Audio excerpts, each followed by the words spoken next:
Okay fine. So என்னென்ன topic இருக்குதுன்னு பாருங்கள். இந்தியாவின் தேசியத்தின் எழுச்சி, தீவிர தேசியவாதியின் எழுச்சியின் சுதேசி இயக்கமும், இந்திய விடுதலை போரில் முதல் உலக போர் தாக்கம். ஓகேங்களா. ஸோ காந்தியடிகளின் தேசிய தலைவராக உருவெடுத்த மக்களை ஒன்றிணைத்தல். ஸோ இந்த டாபிக் வரைக்கும் நம்ம பார்த்துட்டு இருந்தோம் கரெக்டுங்களா. ஐஎன்எம் பொறுத்த வரைக்கும் இந்திய தேசிய இயக்கத்தின் இறுதி கட்டம், அப்புறம் தேசியவாத அரசியல் வகுப்புகள், இந்த 3 டாப்பிக்கும் நம்ம பார்க்கல. இதுக்கப்புறம் தான் பார்ட்டில் பார்க்க போகிறோம். ஸோ இதில் அவங்க என்ன சொல்லியிருக்காங்க, வேறு என்ன டாபிக் சாரோட புக்கில் எல்லாத்தையும் சொல்லியிருக்காங்க அப்படின்றத பார்க்கலாம். ஓகேங்களா. ஓகே, முதல் பாடம் இந்தியாவின் தேசியவாதத்தின் எழுச்சி. ஓகேவா.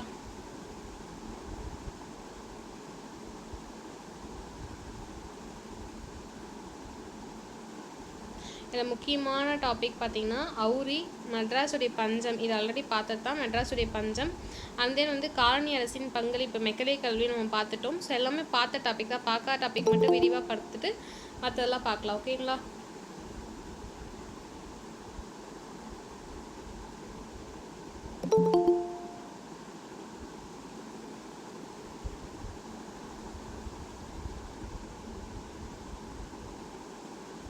Okay,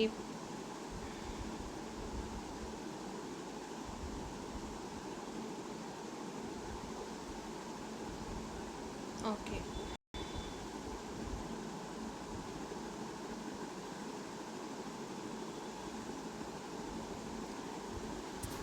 so அவுரி. ஓகேங்களா. ஸோ ஃபஸ்ட் எடுத்தவொடனே அவுரி சாகுபடி பற்றி தான் பார்க்க போகிறோம் லெசனில். ஸோ 12ஆம் வகுப்பில் இந்தியாவின் தேசியத்தின் எழுச்சி அப்படின்னு போது. ஓகேங்களா.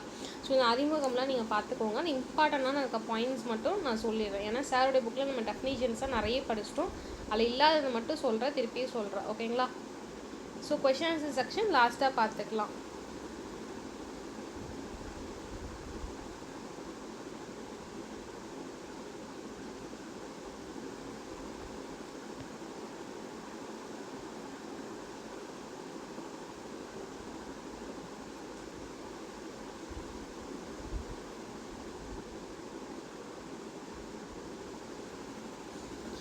ஓகே, ஹவுரி இண்டிகோ ரெண்டு ஒன்று தாங்க. ஹவுரி இண்டிகோ சாகுபடி அப்படின்ற டாபிக். ஓகேங்களா. ஸோ இதில் என்ன அப்படின்னு பார்த்தீங்கன்னா முக்கியமான பாயிண்ட்டு எந்த ஆண்டு அப்படின்றதும் முக்கியம். ஓகேவா. 1859 60 வரைக்கும் எங்கே நடந்தது அப்படின்னு பார்த்தீங்கன்னா இடம் பார்த்தீங்கன்னா வங்காளம் நடந்தது. ஓகேங்களா. ஸோ இது வேறு எப்படி சொல்லுவாங்க இந்த இண்டிகோ அவுரி கிளர்ச்சி அப்படின்னு பார்த்தீங்கன்னா நீலப்பயிர் கிளர்ச்சி அப்படின்னு சொல்லுவாங்க. என்னது நீலப்பயிர் கிளர்ச்சி அப்படின்னு சொல்லுவாங்க. இதோடைய காரணம் என்னப்பா அப்படின்னு கேட்டிங்கன்னா ஆங்கிலேய தோட்டம் இருக்குது பார்த்தீங்கன்னா, ஆங்கில தோட்ட முதலாளிகள் அப்படின்னு சொல்லுவாங்க. அந்த ஆங்கிலேயர்கள் தோட்ட முதலாளிகளாக இருக்கும் போது நம்மளுடைய விவசாயிகள் இருக்காங்க பார்த்தீங்கன்னா, அந்த நம்மளுடைய இந்திய விவசாயிகள்கிட்ட கட்டாயமாக நீங்கள் நீலப்பயிர் அப்படின்னு சொல்லக்கூடிய இண்டிகோ சாகுபடி செய்யணும், அதாவது இண்டிகோவை பயிரிடணும் அப்படின்னு சொல்லிட்டு சொல்கிறாங்க. ஓகேங்களா. அந்த மாதிரி சொன்னது மட்டும் இல்லாமல் கண்டிப்பாக அந்த மண்ணில் இதை மட்டும் தான் பயிரிடணும், இதை தாண்டி கிராப் கமர்ஷியல்ஸோ இல்லை வேறு ஏதாவது சீசனிங் பயிரோ நீங்கள் வைக்கக்கூடாது அப்படின்னு சொல்லியிருப்பாங்க. சரி, ஓகே. இதில் பயிரிடுறதுல என்ன மேம் நமக்கு மைனஸ் அப்படின்னு கேட்டிங்கன்னா இதில் என்ன அப்படின்னா குறைந்த விலை. ஆக்சுவலாக அந்த மண் போயிருங்க. ஆக்சுவலாக முக்கியமான ரீசன் என்னென்னா அவுரி. ஸோ இண்டிகோ மண் சுத்தமாக போயிடும், மண்ணுடைய சத்து ஃபுல்லு எடுத்துரும். அடுத்து நம்ம சீசனிங் பிளான்ட்டோ இல்லைனா கிராப் கமர்ஷியலோ இந்த மாதிரி காட்டனோ இல்லை சுகர் கேனோ இல்லை இந்த மாதிரி ஜூட்டோ கமர்ஷியலாக இல்லை இந்த மாதிரி நம்ம வெறும் நெல்லோ இந்த மாதிரி பயிரிடு பண்ணும்போது அதுக்கான சத்து நமக்கு கண்டிப்பாக இருக்காது. நம்ம சாப்பாடு நம்ம சாப்பிடும்போது நமக்கான சத்து வராது. ஸோ அப்போ என்ன ஆகுது ஃபஸ்ட் அப்படின்னு பார்த்தீங்கன்னா சாயில் போயிடுது. ஸோ அதுக்கப்புறம் என்னென்னா குறைந்த விலை. ஓகேங்களா. ரொம்ப குறைந்த விலை தான் போகும். அண்ட் தென் பார்த்தீங்கன்னா கடன் சுமை அதிகமாகும். ஸோ கடன் சுமையுடைய கொடுமைகள் அதிகமாகிறதுனால தான் இந்த விவசாயிகளுடைய கிளர்ச்சி அதிகம் ஸ்டார்ட் ஆகுது. ஓகேங்களா. இதுதான் பேசிக்கான பாயிண்ட். சரி, வேற என்ன அப்படின்னு பார்த்தீங்கன்னா வேற என்ன பாயிண்ட் இதில் முக்கியமான பாயிண்டாக படிக்கணும் அப்படின்னு பார்த்தீங்கன்னா முக்கியமான தலைவர்கள். ஓகேங்களா. ஸோ முக்கியமான தலைவர்கள் யார் அப்படின்னு பார்த்தீங்கன்னா திகம்பர் பிஸ்வாஸ் அப்படின்னு சொல்லக்கூடியவரும் விஷ்ணு பிஸ்வாஸ் அப்படின்னு சொல்லக்கூடியவர் தான் பார்த்தீங்கன்னா முக்கியமான தலைவர்களாக இருப்பாங்க இதை பொறுத்த வரைக்கும். ஓகேங்களா. மேலே எழுதுறேன். திகம்பர் பிஸ்வாஸ் அண்ட் தென் பார்த்தீங்கன்னா விஷ்ணு பிஸ்வாஸ் அப்படின்னு சொல்லக்கூடியவங்க தான் முக்கியமான 2 பேர். ஓகேங்களா. இதோட தலைவர்கள். இதோடைய விளைவு என்னப்பா அப்படின்னு பார்த்தீங்கன்னா இதோடைய விளைவு 1860கள். ஏன்னா உங்களுக்கு இயரே பார்த்தீங்கன்னா 1859 60 வரைக்கும் நடக்கும். இதோடைய விளைவு என்ன பண்ணுறாங்கன்னா கட்டாய நில சாகுபடி அப்படின்னு சொல்லக்கூடிய அந்த நில சாகுபடி முறைப்படி முறையாக பார்த்தீங்கன்னா முடிவு வரணும். அது மட்டும் இல்லாமல் வேறு எந்த பயிர் வேணாலும் பரிந்துரை வழங்கலாம் அப்படின்றதுக்காக என்ன பண்ணலாங்கன்னா ஒரு கமிட்டி கிரியேட் பண்ணுவாங்க. அந்த கமிட்டி பேர் என்ன அப்படின்னு அப்படின்னு பார்த்தீங்கன்னா இண்டிகோ கமிட்டி அப்படின்னு சொல்லுவாங்க. ஓகேங்களா. ஸோ அந்த கமிட்டி எதுக்கு, இவங்க போராடினதுக்காகவும் கட்டாய நீல சாகுபடி முறைக்கு முடிவு கட்டக்கூடிய ஒரு வகையிலும் பார்த்தீங்கன்னா பரிந்துரை செய்யப்பட்டது தான் இந்த கமிட்டி அப்படின்னு சொல்கிறாங்க. ஓகேங்களா. ஸோ இதான் பார்த்தீங்கன்னா இண்டிகோடு இது. ஓகேங்களா. ஓகே, எனக்கு கேட்கல நீங்கள் பேசுகிறது. யார் பேசுகிறீங்க? பேசுங்க. இப்போ யார் யாரோ டவுட் சொல்லியிருந்தீங்க. ஓகே, யாரும் இல்லையா? ஓகே, மைக் ஆன் பண்ணி பேசுகிற மாதிரி இருந்தது. ஃபைன். ஸோ வேறு என்ன இதில் டெஃபினேஷனாக பார்க்கணும் அப்படின்னு பார்த்தீங்கன்னா இந்த இண்டிகோ அப்படின்றதுக்கான முக்கியமான பாயிண்ட், இண்டிகோன்னா என்ன அப்படின்னு பார்த்தீங்கன்னா நீலம் அப்படின்னு சொல்லுவாங்க. ஓகேங்களா. ஸோ இண்டிகோன்னா என்ன, நீலம் அப்படின்னு சொல்லக்கூடிய தான் இண்டிகோ அப்படின்னு சொல்லுவாங்க. ஸோ அந்த சாயம் பார்த்தீங்கன்னா நீல சாயமாக இருக்கும். ஸோ நீல சாயம் அதாவது டை அப்படின்னு சொல்லுவாங்க பார்த்தீங்களா, அந்த அந்த ட்ரெஸ்ஸஸ்லாம் போடக்கூடிய டைன்னு சொல்லுவாங்க பார்த்தீங்களா. ஸோ அந்த நீல சாயம் பயன்படக்கூடிய ஒரு பயிர் வகை தான் பார்த்தீங்கன்னா இண்டிகோ அப்படின்னு சொல்லுவாங்க. ஐரோப்பாவில் பார்த்தீங்கன்னா இந்த நீல சாயத்திற்கு அதிக தேவை இருந்திருக்கும். அதனால தான் பார்த்தீங்கன்னா ஆங்கிலேயர்கள் இந்தியாவில் பார்த்தீங்கன்னா அதோட சாகுபடி அதிகரிக்கிறாங்க. நம்மளுடைய மண்ணும் போகும், வளமும் போகும். அதை தாண்டி அவங்களுக்கான ப்ராஃபிட் அதிகமாகும். ஸோ ஃபஸ்ட்டே சொன்ன மாதிரி ஆங்கிலேயர்களோட தோட்ட முதலாளிகள் பார்த்தீங்கன்னா விவசாயிகளை கட்டாயமாக இண்டிகோ பயிரிட செய்யணும் அப்படின்னு சொல்கிறாங்க. கிளர்ச்சிக்கான காரணங்களில் ரெண்டாவது பாயிண்ட் என்ன அப்படின்னு பார்த்தீங்கன்னா விவசாயிகளுக்கு மிகவும் குறைந்த விலை வழங்கப்பட்டது. ஓகேங்களா. ஸோ அந்த பயிரை விட நம்ம எவ்வளோ ப்ராஃபிட் லாஸ் அதெல்லாம் பார்க்காம இவ்வளோதான் அப்படின்ற மாதிரி குறைந்த விலை வழங்கப்பட்டது. மூணாவது பாயிண்ட் என்ன அப்படின்னு பார்த்தீங்கன்னா உணவு பயிர். நமக்கு உணவே இல்லை. ஓகேங்களா. ஸோ உணவு பயிர்னால நம்ம சாப்பிட்டு அட்லீஸ்ட் நம்ம அடுத்த வேலை செய்ய முடியும். அந்த பேசிக் நீட் அப்படின்னு சொல்லக்கூடிய உணவு பயிர்களுக்கு பதிலாக இண்டிகோ நீங்கள் பயிரிடணும் அப்படின்னு சொல்லக்கூடிய ஒரு நிலை ஏற்படுது. ஸோ அவங்களுடைய வருமானம் பாதிக்கப்பட ஆரம்பிக்குது. ஓகேங்களா. மூணாவது பாயிண்ட் என்ன அப்படின்னு பார்த்தீங்கன்னா அட்வான்ஸ். ஓகேவா. ஸோ அட்வான்ஸ் நல்லதானே மேம், நம்ம ப்ராஃபிட் அன்ஸ்லாம் கொடுத்துடலான்னு கேட்டால் இல்லை. ஏன்னா அவங்க பயிர் வைக்கும் போது கம்மியான அமௌண்ட்டாக தராங்க. அந்த காசை தூக்கி திருப்பி நம்மளுக்கு அட்வான்ஸில் கொடுத்த காசில் கொடுக்க வேண்டிய சுச்சுவேஷன் நாலாவது பாயிண்ட். ஸோ முன்பணம் கடன் அப்படின்னு சொல்லுவாங்க அட்வான்ஸ் தான். அதை கொடுத்து அதுக்கப்புறம் பார்த்தீங்கன்னா அதை காரணம் கட்டி விவசாயிகளை கட்டுப்படுத்துகிறாங்க. நீங்கள் பணம் வாங்கியிருக்கீங்க, அதனால் நீங்கள் இதை வச்சு தான் ஆகணும் அப்படின்ற மாதிரி. அஞ்சாவது பாயிண்ட் என்ன அப்படின்னு பார்த்தீங்கன்னா சில விவசாயிகள் மறுக்க செய்வாங்க. ஓகேங்களா. மருத்துவ விவசாயிகள் மீது மிரட்டல், அடித்தடி, அந்த மாதிரி பொய் வழக்குகள், இந்த மாதிரி கொடுமைகள்லாம் செய்கிறாங்க. ஓகேவா. ஸோ ஆறாவது பாயிண்ட் என்ன அப்படின்னு பார்த்தீங்கன்னா இண்டிகோ சாகுபடியால் நிலத்தினோட வளம் குறையுது அப்படின்னு சொல்கிறாங்க. ஸோ இதே பாயிண்ட் தான் இது உங்களுக்கு கொஞ்சம் கம்மியாக கொடுத்துருப்பாங்க. நான் அப்படியே பாயிண்ட்டாக சொல்ல. ஓகேங்களா. ஸோ வேறு என்ன அப்படின்னு பார்த்தீங்கன்னா ஒரு கட்டத்தில் பார்த்தீங்கன்னா விவசாயிகள் இந்த ஒப்பந்தத்துக்கு ஒத்துக்கொள்வாங்க. ஸோ அப்படி ஒத்துக்கும் போது என்ன பண்ணியிருப்பாங்க அப்படின்னு பார்த்தீங்கன்னா அந்த இது பார்த்தீங்கன்னா நிலத்துடைய அவுரி பார்த்தீங்கன்னா அதை மட்டும் தான் பயிர் செய்யணும் அப்படின்னு சொல்லியிருப்பாங்க. ஸோ அவுரியோடைய பண்ணையர் அப்படின்னு சொல்லக்கூடியவங்க பார்த்தீங்கன்னா என்ன விலை கொடுக்குறாங்களோ சந்தையில் பார்த்தீங்கன்னா அந்த விலையை விட கம்மியாக தான் கொடுக்குறாங்க. ஸோ ப்ராஃபிட் அப்படின்னு சொல்லக்கூடியது பெருசாக பார்த்தீங்கன்னா விவசாயிகளுக்கு இல்லை. ஓகேங்களா.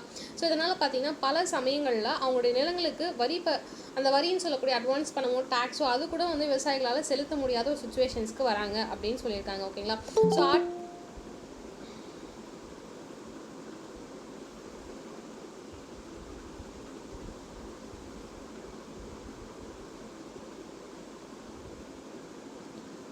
ஸோ இந்த மாதிரி வந்திருக்காங்க. ஸோ அமைதியான வழியில் பார்த்தீங்கன்னா அவங்களுடைய எதிர்ப்புகள் தெரிவிக்கிறாங்க. இவங்களுடைய வேண்டுகோளுக்கு இணங்க என்ன பண்ணுறாங்க, வேண்டுகோள்களுக்கு அனைத்து பயனற்ற எல்லாமே வேண்டுகோள் இல்லாமல் பயனற்ற போனதால் முன்பணம் பெறவும் போது ஒப்பந்தம் போடவும் அவர்கள் மறுத்த கழகத்தில் இறங்கினார்கள். ஓகேங்களா.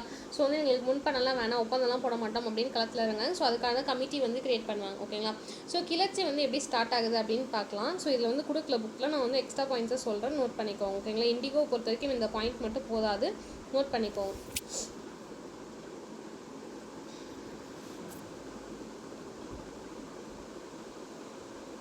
ஓகே, இந்த பாயிண்ட் நான் உங்களுக்கு அப்புறமா சொல்கிறேன். அதுக்கு முன்னாடி இந்த பாயிண்ட் பாருங்கள். ஸோ என்ன அப்படின்னு பார்த்தீங்கன்னா 1859 ஃபஸ்ட்டே சொன்ன மாதிரி வங்காளமில் ஸ்டார்ட் ஆகுது. ஓகேங்களா. வங்காளமில் ஸ்டார்ட் ஆகுது. வங்காளத்தில் எங்கே ஸ்டார்ட் ஆகுது அப்படின்னு பார்த்தீங்கன்னா நாடியா அப்படின்னு சொல்லக்கூடிய மாவட்டத்தில் ஸ்டார்ட் ஆகுது. ஓகேங்களா. மாவட்டம் அப்படின்னு சொல்லக்கூடிய இடத்துல ஸ்டார்ட் ஆகுது. ஸோ நாங்கள் இதுக்கு மேலே இண்டிகோவை பயிரிட மாட்டோம் அப்படின்னு சொல்லிட்டு ஒன்றிணைச்சி எதிர்ப்பு தெரிவிக்கிறாங்க.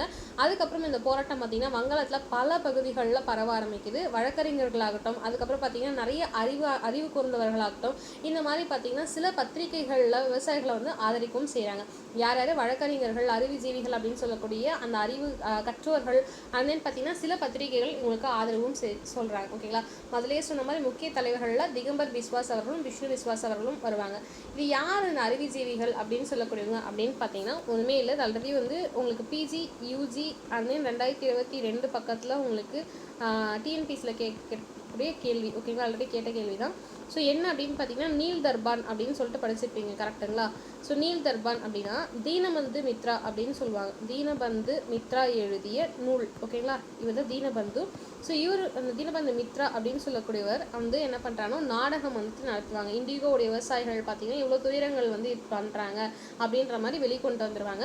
அந்த தீனபந்து மித்ரா எழுதிய நீல் தர்பான் அப்படின்னு சொல்லக்கூடிய நாடகம் பெரும் அளவில் மக்கள்கிட்ட மிகப்பெரிய அளவில் போய் ரீச் ஆகும். ஸோ ஆங்கிலேயர்கள் எந்த அளவுக்கு வந்து இண்டிகோ பயிர்களை நம்ம வந்து இந்தியர்கள் வந்து மறுத்தார்கள், பயிரிட மறுத்தார்கள் அப்படின்னும் போது எவ்வளோ கொடுமைகள் செய்கிறாங்க அப்படின்ற விஷயத்த வெளிநாடுகளுக்கும் அறிய செஞ்சது தான் பார்த்தீங்கன்னா இந்திய தீனபந்து மித்ரா எழுதிய நீல் தர்பான் நாடகம், ஓகேங்களா? ஸோ இதுக்கப்புறம் என்ன பண்ணுறாங்கன்னா அரசு நடவடிக்கை எடுக்கிறாங்க. 1860களில் ஆங்கில அரசு இண்டிகோ கமிஷன் அப்படின்னு சொல்லக்கூடிய ஒரு விசாரணை குழுவை அமைக்கிறாங்க. அந்த விசாரணை குழு பார்த்தீங்கன்னா என்ன பண்ணுவாங்கன்னா குறைகள் வந்துட்டு உண்மையாகவே இருந்துச்சா இல்லை வந்து வேறு ஏதாச்சும் வந்து நமக்கு ப்ராப்ளம் இருக்கா அப்படின்ற மாதிரி குறைகள் வந்து உண்மையானவை என்று ஏற்றுக்கொள்ளப்பட்டது, ஓகேங்களா? இந்த மாதிரி அவங்க சொன்னதெல்லாம் கரெக்ட் தான்ப்பா அப்படின்ற மாதிரி என்ன பண்ணுறாங்கன்னா ஏற்றுக்கிறாங்க அந்த கமிஷன்ஸ், ஓகேங்களா? ஸோ அவங்க என்ன ஃபைனலைஸ் பண்ணுறாங்க அப்படின்றது தான், ஓகேங்களா? ஸோ அவங்க என்ன பண்ணுறாங்கன்னா வந்துட்டு கட்டாய இண்டிகோ சாகுபடி முறையை நிறுத்தணும், கண்டிப்பாக வந்து நம்ம பரிந்துரை செய்யறது நிறுத்தணும். ஏன்னா வந்து மக்கள் உணவால் பஞ்சத்துக்கு தள்ளப்படுவாங்க, பஞ்சம் வந்து இன்னும் பெரிய பிரச்சனைகள் ஏற்படும். இது சாயம் அப்படின்னு சொல்லக்கூடிய இண்டிகோ வந்து அந்தளவுக்கு இம்பார்ட்டன்ட் இல்லை அப்படின்ற மாதிரி சொல்லிடுவாங்க. சரி, ஓகே. இதோடைய கான்சிக்வன்ஸ் என்ன அப்படின்னு பார்த்தீங்கன்னா கட்டாய இண்டிகோ சாகுபடி வந்து முறை வந்து பெருமளவில் வந்து முடிவுக்கு வந்துடுச்சு அப்படின்னு சொல்கிறாங்க. விவசாயிகள் வந்துட்டு ஒன்றிணைஞ்சு போராடுறதுனால மிகப்பெரிய வெற்றி பெற்றிருக்காங்க அப்படின்னு சொல்லி நிறைய இடத்துல பரவ ஆரம்பிக்குது. பல மக்களுக்கும் விவசாயிகளுக்கும் மிகப்பெரிய நம்பிக்கை உருவாக ஆரம்பிச்சது. ஸோ இதுக்கப்புறம் பார்த்தீங்கன்னா வந்துட்டு இதை தாண்டி வேற எந்த இடத்துல இப்போ நம்ம நாடியா அப்படின்னு சொல்லக்கூடிய மாவட்டம், அதாவது வங்காளத்தை தாண்டி அப்படின்னு பார்க்கும்போது டெக்கான் பகுதிகளில், ஓகேங்களா, பீடபூமின்னு சொல்லுவாங்க, அந்த டெக்கான் பகுதிகளில் கலவரம் ஆரம்பிக்குது. சாம்பிரான் சத்தியாகிரகம் சொல்லுவோம் பார்த்தீங்களா, அந்த சாம்பிரான் சத்தியாகிரகம் போன்ற விவசாயிகள் வந்து இயக்கங்களாக வந்து ஸ்டார்ட் பண்ண வந்து ஆரம்பிக்கிறாங்க. அப்படி இருக்கும்போது அந்த இயக்கங்களுக்கு வந்து ஊக்கமளிக்கக்கூடிய விதமாக வந்து பார்த்திங்கன்னா இந்த இண்டிகோ கிளர்ச்சி வந்து ஸ்டார்டிங்கில் இருந்தது அப்படின்னு சொல்கிறாங்க, ஓகேங்களா? ஸோ வந்து ஒரு 6 பாயிண்ட் சொல்கிறேன். 1859 60 ஸ்டார்ட் பண்ணுவாங்க. வங்காளம்ல நாடியா அப்படின்னு சொல்லக்கூடிய மாவட்டத்தில் ஸ்டார்ட் பண்ணுவாங்க. கிளர்ச்சியுடைய தன்மை அப்படின்னு பார்க்கும்போது விவசாய கிளர்ச்சி முக்கிய தலைவர்களில் 2 பேர், திகம்பர் பிஸ்வாஸ் அவர்களும் விஷ்ணு பிஸ்வாஸ் அவர்களும். நீல் தர்பான் அப்படின்னு சொல்லக்கூடிய ரொம்ப ரொம்ப இம்பார்ட்டன்ட் தீனபந்து அவர்கள் எழுதிய நாடகம் நீல் தர்பான். விசாரணை கமிஷன் அப்படின்னு சொல்லும் போது இந்தியோ விசாரணை கமிஷன், ஓகேங்களா? ஸோ இந்த இம்பார்ட்டன்ட் பாயிண்ட் தான். மற்ற பாயிண்ட்ஸ்லாம் வந்து சும்மா நீங்கள் படிச்சுக்கோங்க, ஓகேங்களா?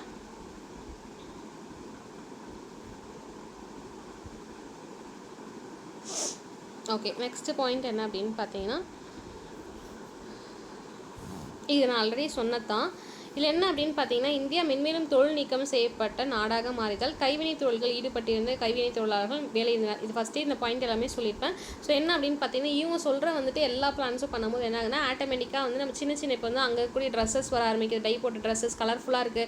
சிந்தட்டிக் கிளாத்ஸ், நைலான் கிளாத்ஸ் போன்ற நிறைய விதமான கிளாத்ஸ் வந்து நம்ம வெறும் காட்டன் மட்டும் தான் நெய்து போட்டிருப்போம். ஸோ அப்படி இருக்கும்போது கம்மி காசில் அவங்க கொடுக்கும்போது என்ன பண்ணுறாங்கன்னா நம்மளுடைய கைவினையாகட்டும், நம்மளுடைய பொருட்களாகட்டும், நெசுவாகட்டும் எல்லாமே வந்து டல்லாக ஆரம்பிக்குது அப்படின்னு சொல்கிறாங்க. இது மட்டும் இல்லாமல் வந்து நிறைய நீர்ப்பாசன ஏற்பாடுகள் வந்து பார்த்திங்கன்னா வந்துட்டு மராமத்து செயல்படாமல், ஓகேங்களா, அதாவது செயல்படாமல் வந்து புறக்கணிக்கப்படுது அப்படின்ற மாதிரி சொல்லியிருப்பாங்க. ஸோ நிலவரி இந்த மாதிரி காரணத்தினால பஞ்சம் வந்து என்னன்னா மீண்டும் மீண்டும் ஏற்பட ஆரம்பிக்குது அப்படின்னு சொல்லியிருக்காங்க. ஆங்கிலேயர்களுக்கு வருகைக்கு முன்னாடி இந்தியாவுடைய ஆட்சியாளர்கள் பார்த்திங்கன்னா பஞ்ச காலத்தில் வரி விலக்கு அளிச்சிருப்பாங்க. அதாவது வரி நீங்கள் கட்ட தேவையில்லப்பா பஞ்சம்ல அப்படின்னு சொல்லியிருப்பாங்க. ஆனால் வந்து ஆங்கிலேயர்கள் வந்ததுக்கப்புறம் வந்து இந்த மாதிரி இல்லை அப்படின்ற மாதிரி மீன் பண்ணியிருக்காங்க. ஸோ தானியங்கள் விலை பார்த்திங்கன்னா அந்த டைமில் வந்து ஆங்கிலேயர் வருகைக்கு முன்னாடி ஆட்சியாளர்களாக இருக்கக்கூடியவங்க வந்து தானியம் வந்து விளைவிச்சிருப்பாங்க பார்த்தீங்களா. அந்த டைமில் குறைந்தபட்சமாக இல்லைனா வந்து வரி விலக்கு செஞ்சுருப்பாங்க. தானியங்கள் வந்துட்டு பார்த்திங்கன்னா வந்து பாதிக்க அறிஞ்சிருக்கா, பாதிப்படையிலையா, ஓகே அப்படின்ற மாதிரி தன்மை குறித்து தான் போட்டிருப்பாங்க. ஆனால் ஆங்கிலேயர்களுடைய வருகைக்கு பின்னாடி அப்படிலாம் எதுவுமே இல்லை அப்படின்ற மாதிரி சொல்லியிருக்காங்க. அந்த பஞ்சத்தின் டைமில் கூட நம்ம தானியங்களை வச்சா நமக்கே தான் அரசர்கள் வந்து தருவாங்க. ஆனால் அந்த ஆங்கிலேயர்கள் என்ன பண்ணுறாங்கன்னா அவரையும் விதைவிச்சு இதை தாண்டி சில இடங்களில் இருக்கக்கூடிய அந்த தானியங்கள் சொல்லுவாங்க பார்த்தீங்களா, அதை விதைச்ச போதுமே கூட என்ன பண்ணாங்கன்னா ஏற்றுமதி தான் செஞ்சாங்க. இந்த நடவடிக்கைகள் எல்லாமே மக்கள் மீது மிகப்பெரிய ஒரு சீற்றத்தை எழுப்பிச்சு அப்படின்னு சொல்லியிருக்காங்க. ஓகேங்களா, சிரமங்களுக்குள்ள உள்நடத்தினாங்க அப்படின்னு. ஸோ இது விளைவாக என்ன நடக்குது அப்படின்னு பார்த்தீங்கன்னா ஆங்கில ஆட்சியில் கிட்டத்தட்ட லட்சக்கணக்கான மக்கள் வந்து பட்டினியில் சாவறாங்க.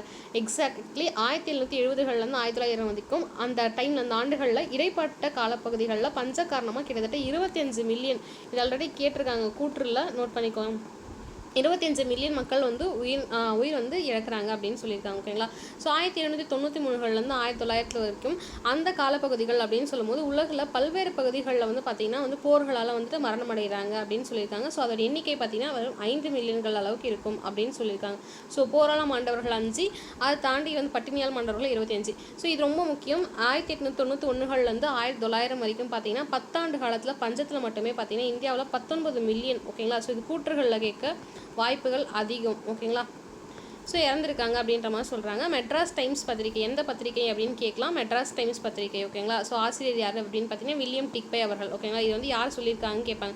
ஏன் நான் சொல்கிறேன்னா 1717 வந்து 1900 அப்படின்ற மாதிரி சொல்லிட்டாங்க. ஓவராலாக பார்த்தீங்கன்னா 25 லட்சம் அப்படின்றாங்க. அதில் எக்ஸ்பெஷலி 1793 1900 வரைக்கும் பார்த்தீங்கன்னா அந்த காலப்பகுதிகளில் போர்களால் மாண்டவர்கள் அப்படின்னு சொல்லும்போது அதை பார்த்தீங்கன்னா ஒரு 5 மில்லியன் அப்படின்னு சொல்கிறாங்க.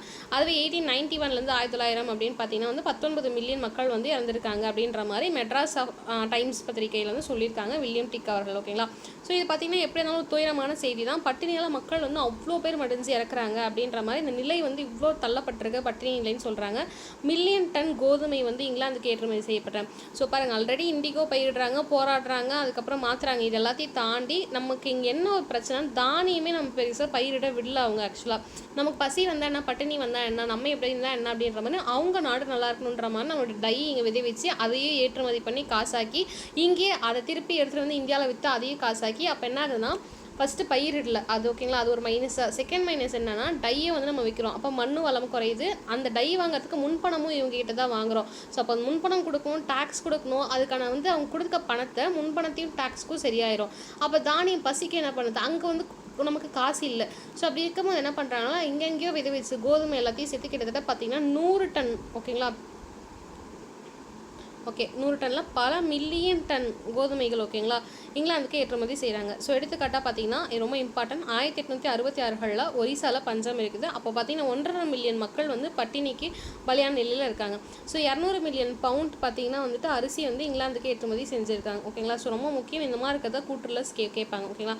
ஒரிசாவில் பார்த்தீங்கன்னா வந்துட்டு உங்களுக்கு 1.5 மில்லியன். ஓகேங்களா. 1.5 மில்லியன் பேர் வந்து இறந்துருக்காங்க பட்டினியில். அண்ட் தென் பார்த்தீங்கன்னா வந்துட்டு ஆங்கிலேயர்கள் அப்படின்னு சொல்லுவாங்க 200 மில்லியன் பவுண்ட் வந்துட்டு அரிசி வந்து இங்கிலாந்துக்கு ஏற்றுமதி செஞ்சுருக்காங்க. ஓகேங்களா.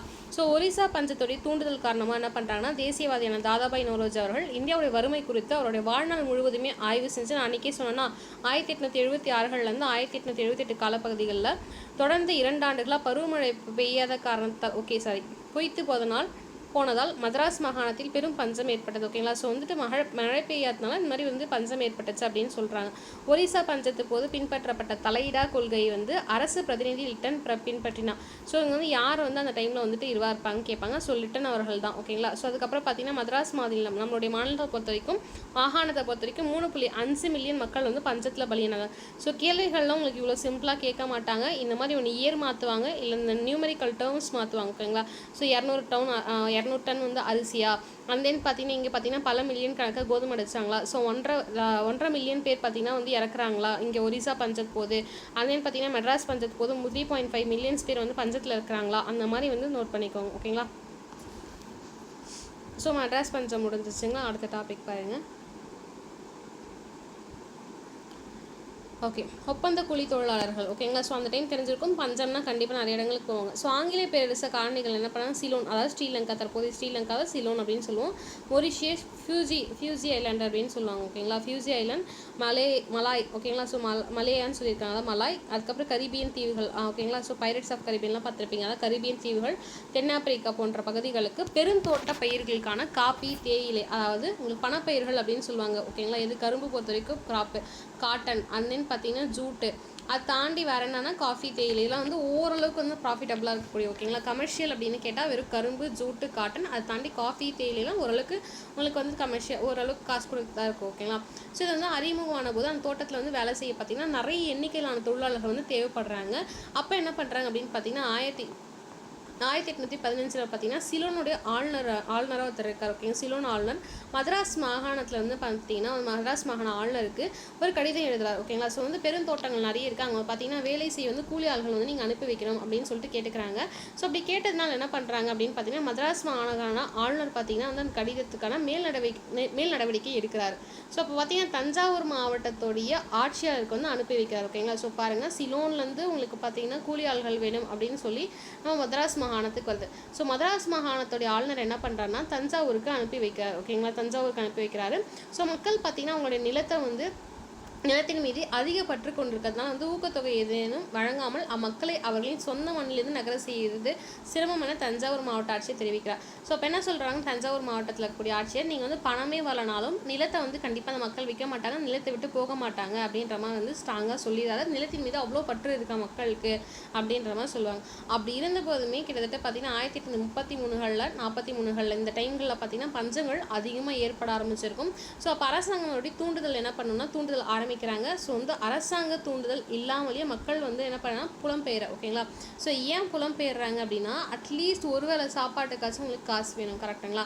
அப்போ சிலோனுக்கோ பர்மாக்கோ அப்போ பார்த்தீங்கன்னா நிறைய சிலோன் பர்மா தான் இருப்பாங்க, மலாயா ஆகட்டும், இந்த மாதிரி கரிபியன் தீவு, இந்த மாதிரி தீவுகளுக்கு மக்கள் போகிறாங்க. ஸோ அப்போ இவர் என்ன சொல்கிறார், தஞ்சாவூரில் இருக்கக்கூடிய அந்த கிட்டத்தட்ட ஒரு 10-15 வருடங்கள் தான் கேப்பு. அப்போ வந்து அவர் என்ன சொல்லியிருக்காருன்னா அந்த ஆட்சியை தஞ்சாவூர் ஆட்சியை வந்து இல்லை மக்கள்லாம் போக மாட்டாங்கன்னு சொல்லியிருக்காங்க. ஓகேங்களா. அரசு நம்ம அனுப்பிச்சாலுமே என்ன பண்ண போக மாட்டாங்கன்னு சொல்லியிருக்காங்க. ஆனால் 33-43 என்ன பண்ணாங்கன்னா அரசு வந்து எதுவுமே சொல்லாமே மக்கள் வந்து புலம்பெயர்ந்திருப்பாங்க. நீங்கள் அந்த பரதேசி மூவிலாம் பார்த்துருப்பீங்க. ஸோ இந்த மாதிரி வந்து ரொம்ப வந்து வர்ஸ்ட்டாக ட்ரீட் பண்ணியிருப்பாங்க. ஆக்சுவலாக இந்த மாதிரி வந்து மக்கள் போகிறவங்களாம். ஓகேங்களா. ஸோ அந்த மாதிரி வந்து தூண்டுதல் இல்லாமல் வந்து புலம்பெயர்றாங்க கூலி வேலைகளுக்காக அப்படின்னு சொல்லிட்டு சொல்லியிருக்காங்க. ஓகேங்களா. தேயிலை வேலையாக இருக்கலாம், கூலி வேலையாக இருக்கலாம், இந்த மாதிரி. ஓகே, இலங்கையில் பார்த்தீங்கன்னா காப்பி தேயிலை தோட்டங்களில் இந்தியர்கள் கூலிகளாக வந்துட்டு வேலை செய்ய ஆரம்பிக்கிறாங்க. ஸோ 1843களில் பிரிட்டிஷ் பார்த்தீங்கன்னா இந்தியாவுடைய அடிமை முறையை ஒழிக்கப்பட்டதால் பேரரசுடைய காலனிகளுக்கு குடிபெறும் செயல்பாடுகள் ஊக்கம் பெற்றன. ஓகேங்களா. ஸோ இங்கே என்ன பாயிண்ட் சொல்ல வர்றாங்கன்னா 1843 அப்படின்னு சொன்னால் அந்த டைமில் பார்த்தீங்கன்னா பிரிட்டிஷ் இந்தியாவில் பார்த்தீங்கன்னா அடிமை முறை அப்படின்னு சொல்லக்கூடிய முறை வந்து பார்த்தீங்கன்னா ஒழிக்கப்படுது. ஓகேங்களா. அதனால் பேரரசு காலனிகளுக்கு குடிபெயரும் செயல்பாடுகள் ஊக்கம் பெற்றன. ஸோ இப்போ என்ன பண்ணுறாங்கன்னா பேரரசுகள் வந்து காலனிகள். ஓகேங்களா. ஸோ இந்த அமெரிக்கா அந்த மாதிரி போன்ற காலனிகளுக்கு குடிபெயரக்கூடிய செயல்கள் வந்து ஊக்கம் பெற ஆரம்பிக்குது. 1837களில் தமிழ்நாட்டிலேருந்து குடிபெயர்ந்து இலங்கையிலோட காப்பி தோட்டங்களுக்கு வேலை செய்ய தொழிலாளர்கள் போகிறாங்க. ஓகேங்களா. சும்மா எத்தனாயிரம் பேர், 10,000 பேர் போகிறாங்க உங்களுக்கு சென்னையிலேருந்து. ஓகேங்களா. ஸோ நீங்கள் நோட் பண்ணியிருப்பீங்க சிலோன் பகுதிகள் மலாய் பகுதிகளெலாம் பார்த்தீங்கன்னா இந்த மாதிரி குடிபெயர்ந்த மக்கள் தான் பார்த்தீங்கன்னா தமிழ் இன்னுமே பேசுவாங்க. அழகாக ஆங்கிலம் கலக்காத தமிழ் அழகாக பேசுவாங்க. ஓகேங்களா. ஸோ தொழில் வேகமான வளர்ச்சியால் தொழிலாளர்களின் தேவை அதிகரித்தது. ஸோ தொழில் என்ன பண்ணுது, ரேப்பிட் இண்டஸ்ட்ரியல் பயங்கர க்ரோத் ஆகுது. இன்னுமே தொழிலாளர்களுடைய எண்ணிக்கை வந்து அதிகமாக வேணும் அப்படின்ற மாதிரி சொல்லியிருக்காங்க. ஓகேங்களா. ஸோ அதுக்கப்புறம் பார்த்தீங்கன்னா 1846 பார்த்தீங்கன்னா 80,000 பேர். நோட் பண்ணிக்கோங்க, கிட்டத்தட்ட ஒரு 9 வருஷம் கேப் தான். 1837களில் வெறும் 10,000 பேர். ஓகேங்களா. 10K people.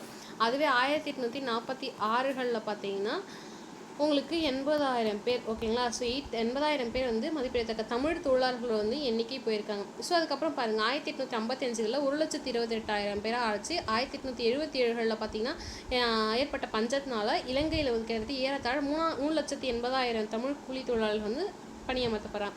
ஸோ இந்த டேட்டா ரொம்ப ரொம்ப முக்கியம். ஸோ ஃபஸ்ட்டு பார்த்தீங்கன்னா 1837 பார்த்தீங்கன்னா உங்களுக்கு 10K வெறும் 10,000 தான். 1846 பார்த்தீங்கன்னா உங்களுக்கு 80K. ஓகேங்களா.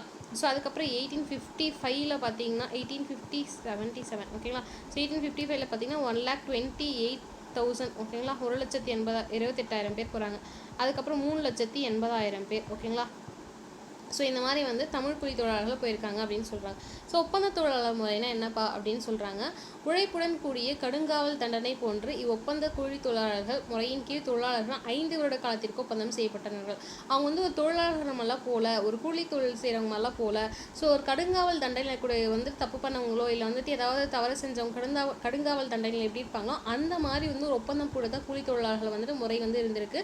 ஸோ அந்த தொழிலாளர்கள் பார்த்தீங்கன்னா கிட்டத்தட்ட 5 வருஷம் அப்படின்னு சொல்கிற மாதிரி ஒப்பந்தம் செய்யப்பட்டிருப்பாங்க. ஸோ அப்படி செஞ்சாலுமே பார்த்தீங்கன்னா இறுதி ஃபைனலாக பண்ணும்போது அவங்களுக்கு வந்து அந்த கூலிக்கேற்ப, அதாவது வேலைக்கேற்ப கூலி தந்தாங்களா அப்படின்னு கேட்டிங்கன்னா வேஜஸ் வந்து கிடையாது. குறைந்த அளவில் தான் பார்த்தீங்கன்னா வந்து கூலி வந்து பெற்றுட்டாங்க. அவங்க வந்து வீடு திரும்பலாம், ஓகேங்களா, வெறும் குறைந்த அளவு கூலியை பெற்றுக்கொண்டு வீடு திரும்பலாம் அப்படின்னு சொல்லிட்டு இருந்தாங்க, ஓகேங்களா. ஸோ வறுமையில் உழன்ற பல விவசாயிகள், நெசவாளர்கள் ஓரளவு பணம் சம்பாதிக்கும் நம்பிக்கையுடன் போனார்கள், ஓகேங்களா. ஸோ ரொம்ப வறுமையாக இருக்காங்க, அட்லீஸ்ட் கூலி வேலை செஞ்சால் நம்ம வந்து பணம் சம்பாதிச்சிடலாம் அப்படின்னு போனவங்களுக்கு மிகப்பெரிய ஒரு அதிர்ச்சியாக இருந்தது. அது அடிமை தொழிலை விடவும் மோசமாக அமைந்தது, ஓகேங்களா. ஸோ அடிமை தொழிலோட மோசமாக அமைஞ்சிருக்குன்னு சொல்கிறாங்க. வறுமையில் வாடிய ஏழை தொழிலாளர்கள் சூழ்ச்சியின் மூலமோ அல்லது கடத்தியை கொண்டு வர அரசு தனது முகவர்களை, கங்காணிகள் அப்படின்னு சொல்லுவாங்க, அதாவது முகவர்களை அனுமதித்தது, ஓகேங்களா. ஸோ நீண்ட கடல் பயணத்தில் தொழிலாளர்கள் பெருந்துயரங்களுக்கு பயணம், ஓகேங்களா. ஸோ ரொம்ப நீண்ட பயணம், ஸோ வந்து மிகப்பெரிய ஒரு துயரத்துக்கு வந்து உள்ளாகுறாங்க. ஸோ பலர் பார்த்தீங்கன்னா வழியிலே இறந்துடுறாங்க. 1856-57 டைம்லாம் பார்த்தீங்கன்னா கல்கத்தாவிலேருந்து ட்ரினிடட் அப்படின்னு சொல்லக்கூடிய ஒரு கப்பலில் பார்த்தீங்கன்னா பயணம் செஞ்சு ஒப்பந்த கூலி தொழிலாளர்கள் வந்து பார்த்தீங்கன்னா வராங்க. ஸோ அந்த ட்ரினிடட்டோடைய கப்பலில் பார்த்தீங்கன்னா இறப்பு விகிதம் பின்வருமாறு, அதாவது இறப்பு விகிதம் எவ்வளோனா ஆண்களுடைய இறப்பு விகிதம் 12.3 விழுக்காடுகள், ஓகேங்களா. ஸோ பெண்களுடைய இறப்பு விகிதம் பார்த்தீங்கன்னா 18.5 விழுக்காடுகளாக இருக்குது. ஸோ சிறுவர்கள் பார்த்தீங்கன்னா 28%, சிறுமிகள் பார்த்தீங்கன்னா வந்து அவங்களுக்கு 36, ஸோ வந்து 55 குழந்தைகள் வந்து இறந்துட்டாங்க, ஓகேங்களா. அந்த டேட்டா படிச்சுக்கோங்க, உங்களுக்கு பாக்ஸில் இருக்குது. ஸோ ஆண்கள் 12.3, பெண்கள் 18.5, சிறுவர்கள் 28%, பெண்கள் அதாவது சிறுமிகள் 36%, குழந்தைகள் 59% இறந்துருக்காங்க. ட்ரினிடட் இந்த கப்பல் பேர் ஞாபகம் வச்சுக்கோங்க, எந்த இயர் ஞாபகம் வச்சுக்கோங்க, எங்கேருந்து வந்ததுன்னு ஞாபகம் வச்சுக்கோங்க, கல்கத்தாவில், ஓகேங்களா.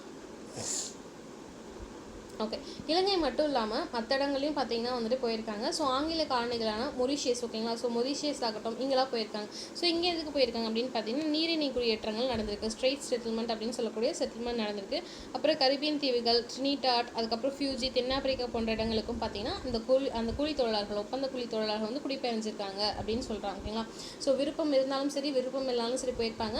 ஆனால் ஸ்டார்டிங் வந்து விருப்பம் தெரிவித்தவங்க மட்டும் தான் வந்து போயிருப்பாங்க, ஓகேங்களா. ஸோ இதுக்கப்புறம் பார்த்தீங்கன்னா 1843 மொரிஷியஸில் கிட்டத்தட்ட பார்த்தீங்கன்னா 30,218 ஆண்கள், 4,307 பெண்கள் குடியேறியதாக வந்து அரசு வந்து சொல்லியிருக்காங்க, ஓகேங்களா. ஸோ நூற்றாண்டில் வந்து, அதாவது 20ஆம் நூற்றாண்டுன்னு சொல்லலாம், அந்த நூற்றாண்டுகள் இறுதியில் 5 லட்சம் பேர் தொழிலாளர்கள் வந்து இந்தியாவில் வந்து மொரிஷியஸ் போயிருக்காங்க, ஓகேங்களா. ஸோ அப்போ நம்ம எவ்வளோ பாப்புலேஷன் இருந்திருக்கும்னு யோசிங்க. அப்போ வந்து கம்மி தான் நம்ம பொறுத்த வரைக்கும், இப்போ ரொம்ப ஜாஸ்தி. அந்த பஞ்ச டைமில் நிறைய பேர் இருந்திருப்பாங்க. அதை தாண்டி கிட்டத்தட்ட நோட் பண்ணிக்குவாங்க, 1843 மொரிஷியஸ் பொறுத்த வரைக்கும் 30,000 ஆண்கள், ஓகேங்களா. ஸோ பெண்கள் பாருங்கள், ஆக்சுவலாக 4,307 பெண்கள், ஓகேங்களா. இவங்க எல்லாமே குடிபெயர்ந்திருக்காங்க. அதே போல் லாஸ்ட் நூற்றாண்டோட இறுதி அப்படின்னு சொல்லும் போது கிட்டத்தட்ட 5 லட்சம் தொழிலாளர்கள் வந்து இந்தியாவில் வந்து மொரிஷியஸ்க்கு போயிருக்காங்கன்னு சொல்கிறாங்க, ஓகேங்களா.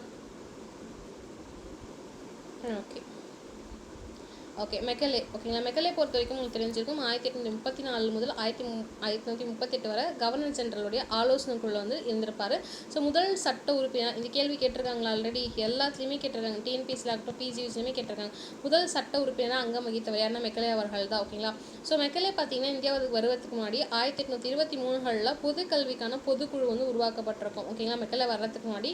ஸோ கல்வி தொடர்பாகவும் எந்த மொழியில் வேணாலும் கல்வி கற்பிக்கப்பட வேணும் அப்படின்னு சொல்லக்கூடிய விஷயங்களையும் பார்த்தீங்கன்னா வந்துட்டு இவர் தான் சொல்லியிருப்பார். ஸோ கிழக்கிந்திய கம்பெனிக்கு வந்து ஒரு வழிகாட்டுதலாக வந்துட்டு இவர் இருந்திருப்பார். அது மட்டும் இல்லாமல் அந்த குழுவோடைய எந்த பொறுப்பையும் இவர் தான் ஏற்றிருப்பார். ஸோ குழு வந்துட்டு என்ன பண்ணுவாங்க அப்படின்னு பார்த்தீங்கன்னா 2 குழுக்களாக பிரிக்கிறாங்க, ஓகேங்களா. ஸோ கீழ்திசை, நான் ஆல்ரெடி நடத்தியிருப்பேன், கீழ்திசை குழு அப்படின்னு சொல்லக்கூடிய குழுவும், அண்ட் தென் பார்த்தீங்கன்னா கீழ்திசை குழுனா என்னென்னா கல்வி வந்து பிராந்திய மொழிகள் கற்பிக்கப்பட வேண்டும், ஓகேங்களா. ஸோ பிராந்திய மொழிகளில் கற்பிக்கப்பட வேணும் அப்படின்னு சொல்லக்கூடிய கருத்தை வந்து முன்வைக்கிறாங்க. ஆங்கில மரபுக்குழு என்ன சொல்கிறாங்க அப்படின்னு பார்த்தீங்கன்னா ஆங்கில மொழி கல்வி தான் கற்பிக்கப்பட வேண்டும் அப்படின்னு சொல்கிறாங்க. ஸோ மெக்கலே என்ன பண்ணுறாருன்னா ஆங்கில மரபுக்குழுவுடைய கருத்தை ஆதரவாக இருக்கார், ஓகேங்களா. ஸோ வந்து கீழ் திசை அப்படின்னா ஈஸ்ட் இந்தியா கம்பெனிலாம் கிடையாது, கீழ் திசை அப்படின்னு சொல்லக்கூடிய மக்கள் வந்துட்டு இவங்களே தான், ஆங்கிலேயர்களே தான். அவங்க என்ன சொல்லியிருப்பாங்கன்னா பிராந்திய மொழிகள், அதாவது நம்மளுடைய உள்ளூர் மொழிகளோ இல்லை லோக்கல் லாங்குவேஜஸில் வந்து கற்பிக்கலாம், அப்போ தான் ஈஸியாக இருக்கும்ன்ற மாதிரி சொல்லியிருப்பாங்க. அதுக்கப்புறம் இன்னொரு மேலை குழு அப்படின்னு சொல்லக்கூடியவங்க என்ன பண்ணியிருப்பாங்க அப்படின்னு பார்த்தீங்கன்னா ஆங்கில மரபுக்குழுன்னு சொல்லுவாங்க, இல்லை மேலை குழு. இவங்க என்ன சொல்லியிருப்பாங்கன்னா இல்லை ஆங்கிலத்தில் நம்ம கற்பிக்கணும் அப்படின்னு சொல்லியிருப்பாங்க. மெக்கலே வந்து ஓகே இந்த ஆங்கில மரபுக்குழு சொல்கிறத நான் ஆதரவிக்கிறேன் அப்படின்னு சொல்லிட்டு சொல்லுவாங்க. அதுக்கப்புறம் 1835 அவர் புகழ்பெற்ற இந்தியாவின் கல்வி குறித்து குறிப்புகள் அப்படின்னு சொல்லக்கூடிய மினிட் ஆஃப் இந்தியன் எஜுகேஷன் அப்படின்னு சொல்லக்கூடிய குறிப்புகளை வெளியிடுறாரு, ஓகேங்களா. இது ஆல்ரெடி கேட்டிருக்காங்க இந்த கேள்வி. இக்குறிப்புகள் ஆங்கில வழியில் மேற்கத்திய கல்வி கற்பிக்கப்படுவதற்கு ஆதரவாக வாதிட்டன, ஓகேங்களா. ஸோ ஆங்கில மொழியில் பார்த்தீங்கன்னா மேற்கத்திய வெஸ்டர்னைஸ்னு சொல்லக்கூடிய வெஸ்டின் அதாவது மேற்கத்திய கல்வி வந்து கற்பிக்கலாம் அப்படின்னு சொல்லிட்டு சொல்கிறாங்க, ஓகேங்களா. ஸோ அதுக்கப்புறம் பாருங்கள், இரத்தத்திலும் நிறத்திலும் இந்தியராகவும் விருப்பத்திலும் கருத்திலும் ஒழுக்க நெறிகளிலும் அறிவில் ஆங்கிலேயராய் இருக்க வேண்டும். ஒரு மக்கள் இருக்கும் ஒரு மக்கள் பிரிவினரை இந்தியாவிற்குள்ளேயே உருவாக்க அவர் விரும்பியதாக அவர் ஆங்கில மரபு குழுவை ஆதரித்த காரணமாகும். ஓகேங்களா. ஸோ ஏன்பா இவர் வந்து ஆங்கில ஆதரவு குழு வந்துட்டு ஆதரிக்கிறாரு அப்படின்னு பார்த்தீங்கன்னா, அவங்க ரத்தத்தால் பிளட்டால் சரி நிறத்தால் சரி ஒரு இந்தியராக இருக்கலாம். ஓகேங்களா. ஆனால் அவங்களோட விருப்பம் பார்த்தீங்கன்னாலும் சரி, அவங்களோட கருத்து, அவங்களோட ஒழுக்க நெறி, அந்த அவங்களுக்கான அறிவியல். ஏன் இதெல்லாம் சொல்கிறாங்கன்னா, அவங்களுடைய அறிவியல் அப்படின்னும் போது அவங்களுடைய தாட் எப்படி அப்படின்னு பார்த்தீங்கன்னா, நம்ம ரிலீஜியஸ் ஸ்கூலில் பயங்கரமாக அகப்பட்ட மக்கள் ஆக்சுவலாக. ஓகேங்களா. இந்தியாவை பொறுத்த வரைக்கும் பயங்கர ரிலீஜியஸ் பீப்புள் அப்படின்னு சொல்லக்கூடியவங்க நம்ம.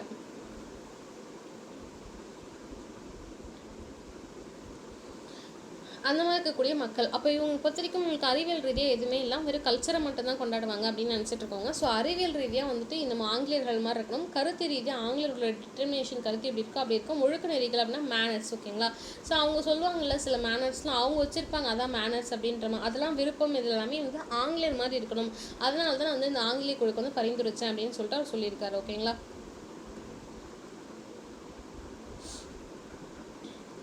இந்த பாயிண்ட்டும் உங்களுக்கு ரொம்ப இம்பார்ட்டன்ட், ஆல்ரெடி கேட்ட பாயிண்ட். 1857 பம்பாய், சென்னை, கல்கத்தா ஆகிய இடங்களில் பல்கலைக்கழகங்கள் நிறுவப்பட்டது. எப்போ அப்படின்னு பார்த்தீங்கன்னா லார்ட் கேனிங் பிரபு அவர்கள் இருக்கும் போது தான். இது வந்து ஆல்ரெடி ஒரு கொஷின்ஸில் கேட்டிருக்காங்க, ப்ரீவியஸ் இயரில் நோட் பண்ணிக்கோங்க.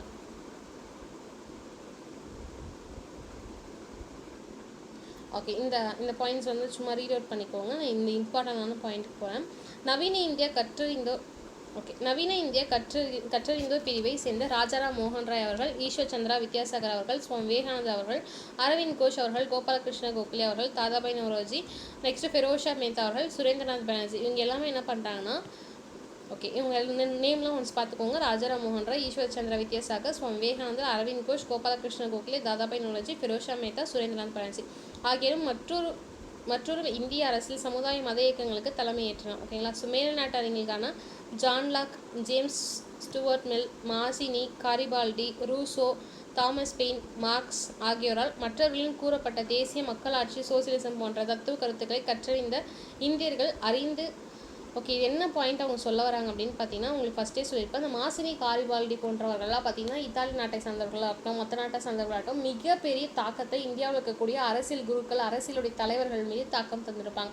ஸோ அவங்களுடைய தாக்கம் வச்சு என்ன பண்ணுவாங்கன்னா, சோசியலிசம்னா என்ன, மக்களாட்சினா என்ன, தேசியவாதம்னா என்ன, மார்க்சிசம் பேசுறதுனா என்ன, கம்யூனிசம் பேசுறதுனா என்னன்னு சொல்லிட்டு இந்த மாதிரி தலைவர்கள் கிட்ட இருந்து கற்றுருப்பாங்க. ஸோ அந்த அறிந்த வந்துட்டு அந்த இவங்க இருக்காங்க பார்த்தீங்களா, தலைவர்கள். ஸோ அவங்க எல்லாமே என்ன பண்ணுவாங்க அப்படின்னு பார்த்தீங்கன்னா, அந்த கருத்துக்கள், அந்த தத்துவங்கள் எல்லாமே இந்தியர்கள் வந்து ஏற்றுக்கிறாங்க, தெரிஞ்சிருக்கு. இதை தாண்டி வந்து பார்த்தீங்கன்னா பத்திரிகை சுதந்திரம் எவ்வளோ முக்கியம் அப்படின்ற விஷயமும் அவங்களுக்கு தெரிஞ்சிருக்கு. பேச்சு சுதந்திரம் எவ்வளோ முக்கிய உரிமை அப்படின்ற விஷயமும் தெரிஞ்சிருக்கு அப்படின்னு சொல்கிறாங்க. ஓகேங்களா.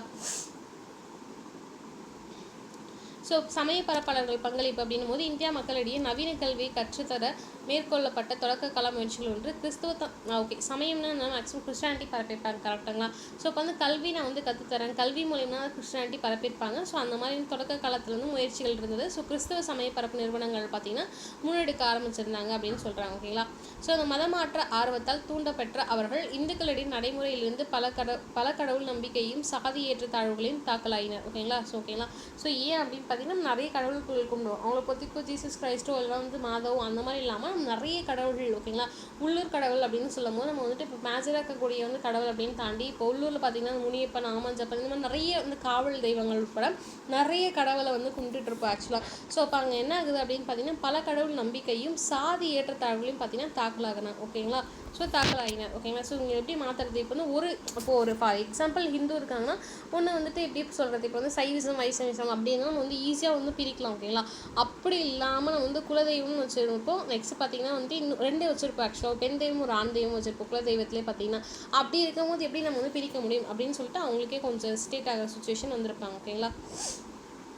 அது மட்டும் இல்லாமல் நிறைய பேர் பார்த்திங்கன்னா இந்த சின்ன சின்ன பகுதிகள், கடலோர பகுதிகள் இருக்கவங்கலாம் பார்த்திங்கன்னா கல்வி கொடுக்கும் போது என்ன பண்ணியிருப்பாங்க, கிறிஸ்துவ மதத்திற்கு மாறவும் செஞ்சுருப்பாங்க, மாற்றிருக்கும் செஞ்சுருப்பாங்க. கிறிஸ்துவம் அப்படின்னு சொல்லும் போது பார்த்திங்கன்னா அவங்க விடுத்த சவால்கள் அப்படின்னு பார்த்தோம்னா சமூக சமய சீர்திருத்த இயக்கங்கள் வந்து தோன்ற வழிவகுத்தது அப்படின்னு சொல்கிறாங்க. ஏன் அப்படின்னு பார்த்தீங்கன்னா கிறிஸ்துவ மதத்துக்கு நிறைய பேர் மாறதுனால நிறைய சமய இயக்கங்கள் ஸ்டார்ட் ஆகுது. For example go back to Vedas, வேதங்களுக்கு திரும்பப்போ அப்படின்னு சொல்லிட்டு தயானந்த சரஸ்வதி அவர்கள் கூறியிருப்பார். ஸோ அந்த மாதிரி நிறைய சமயங்கள் என்ன ஆகுதுன்னா கிறிஸ்துவ மதத்துக்கு மாறினவங்கள திருப்பி கொண்டு வந்து இந்துக்களுக்காக மாற வைக்கிறாங்க. ஓகேங்களா. ஸோ கிறிஸ்துவ சமய பள்ளி தான். ஓகேவா. ஓகே. பிரார்த்தனா சமாஜம் இதெல்லாம் உங்களுக்கு தெரிஞ்சிருக்கும். பிரம்ம சமாஜம், பிரார்த்தனா சமாஜம் இது எல்லாமே பார்த்தீங்கன்னா இந்த மாதிரி ஸ்டார்ட் ஆகிறது தான்.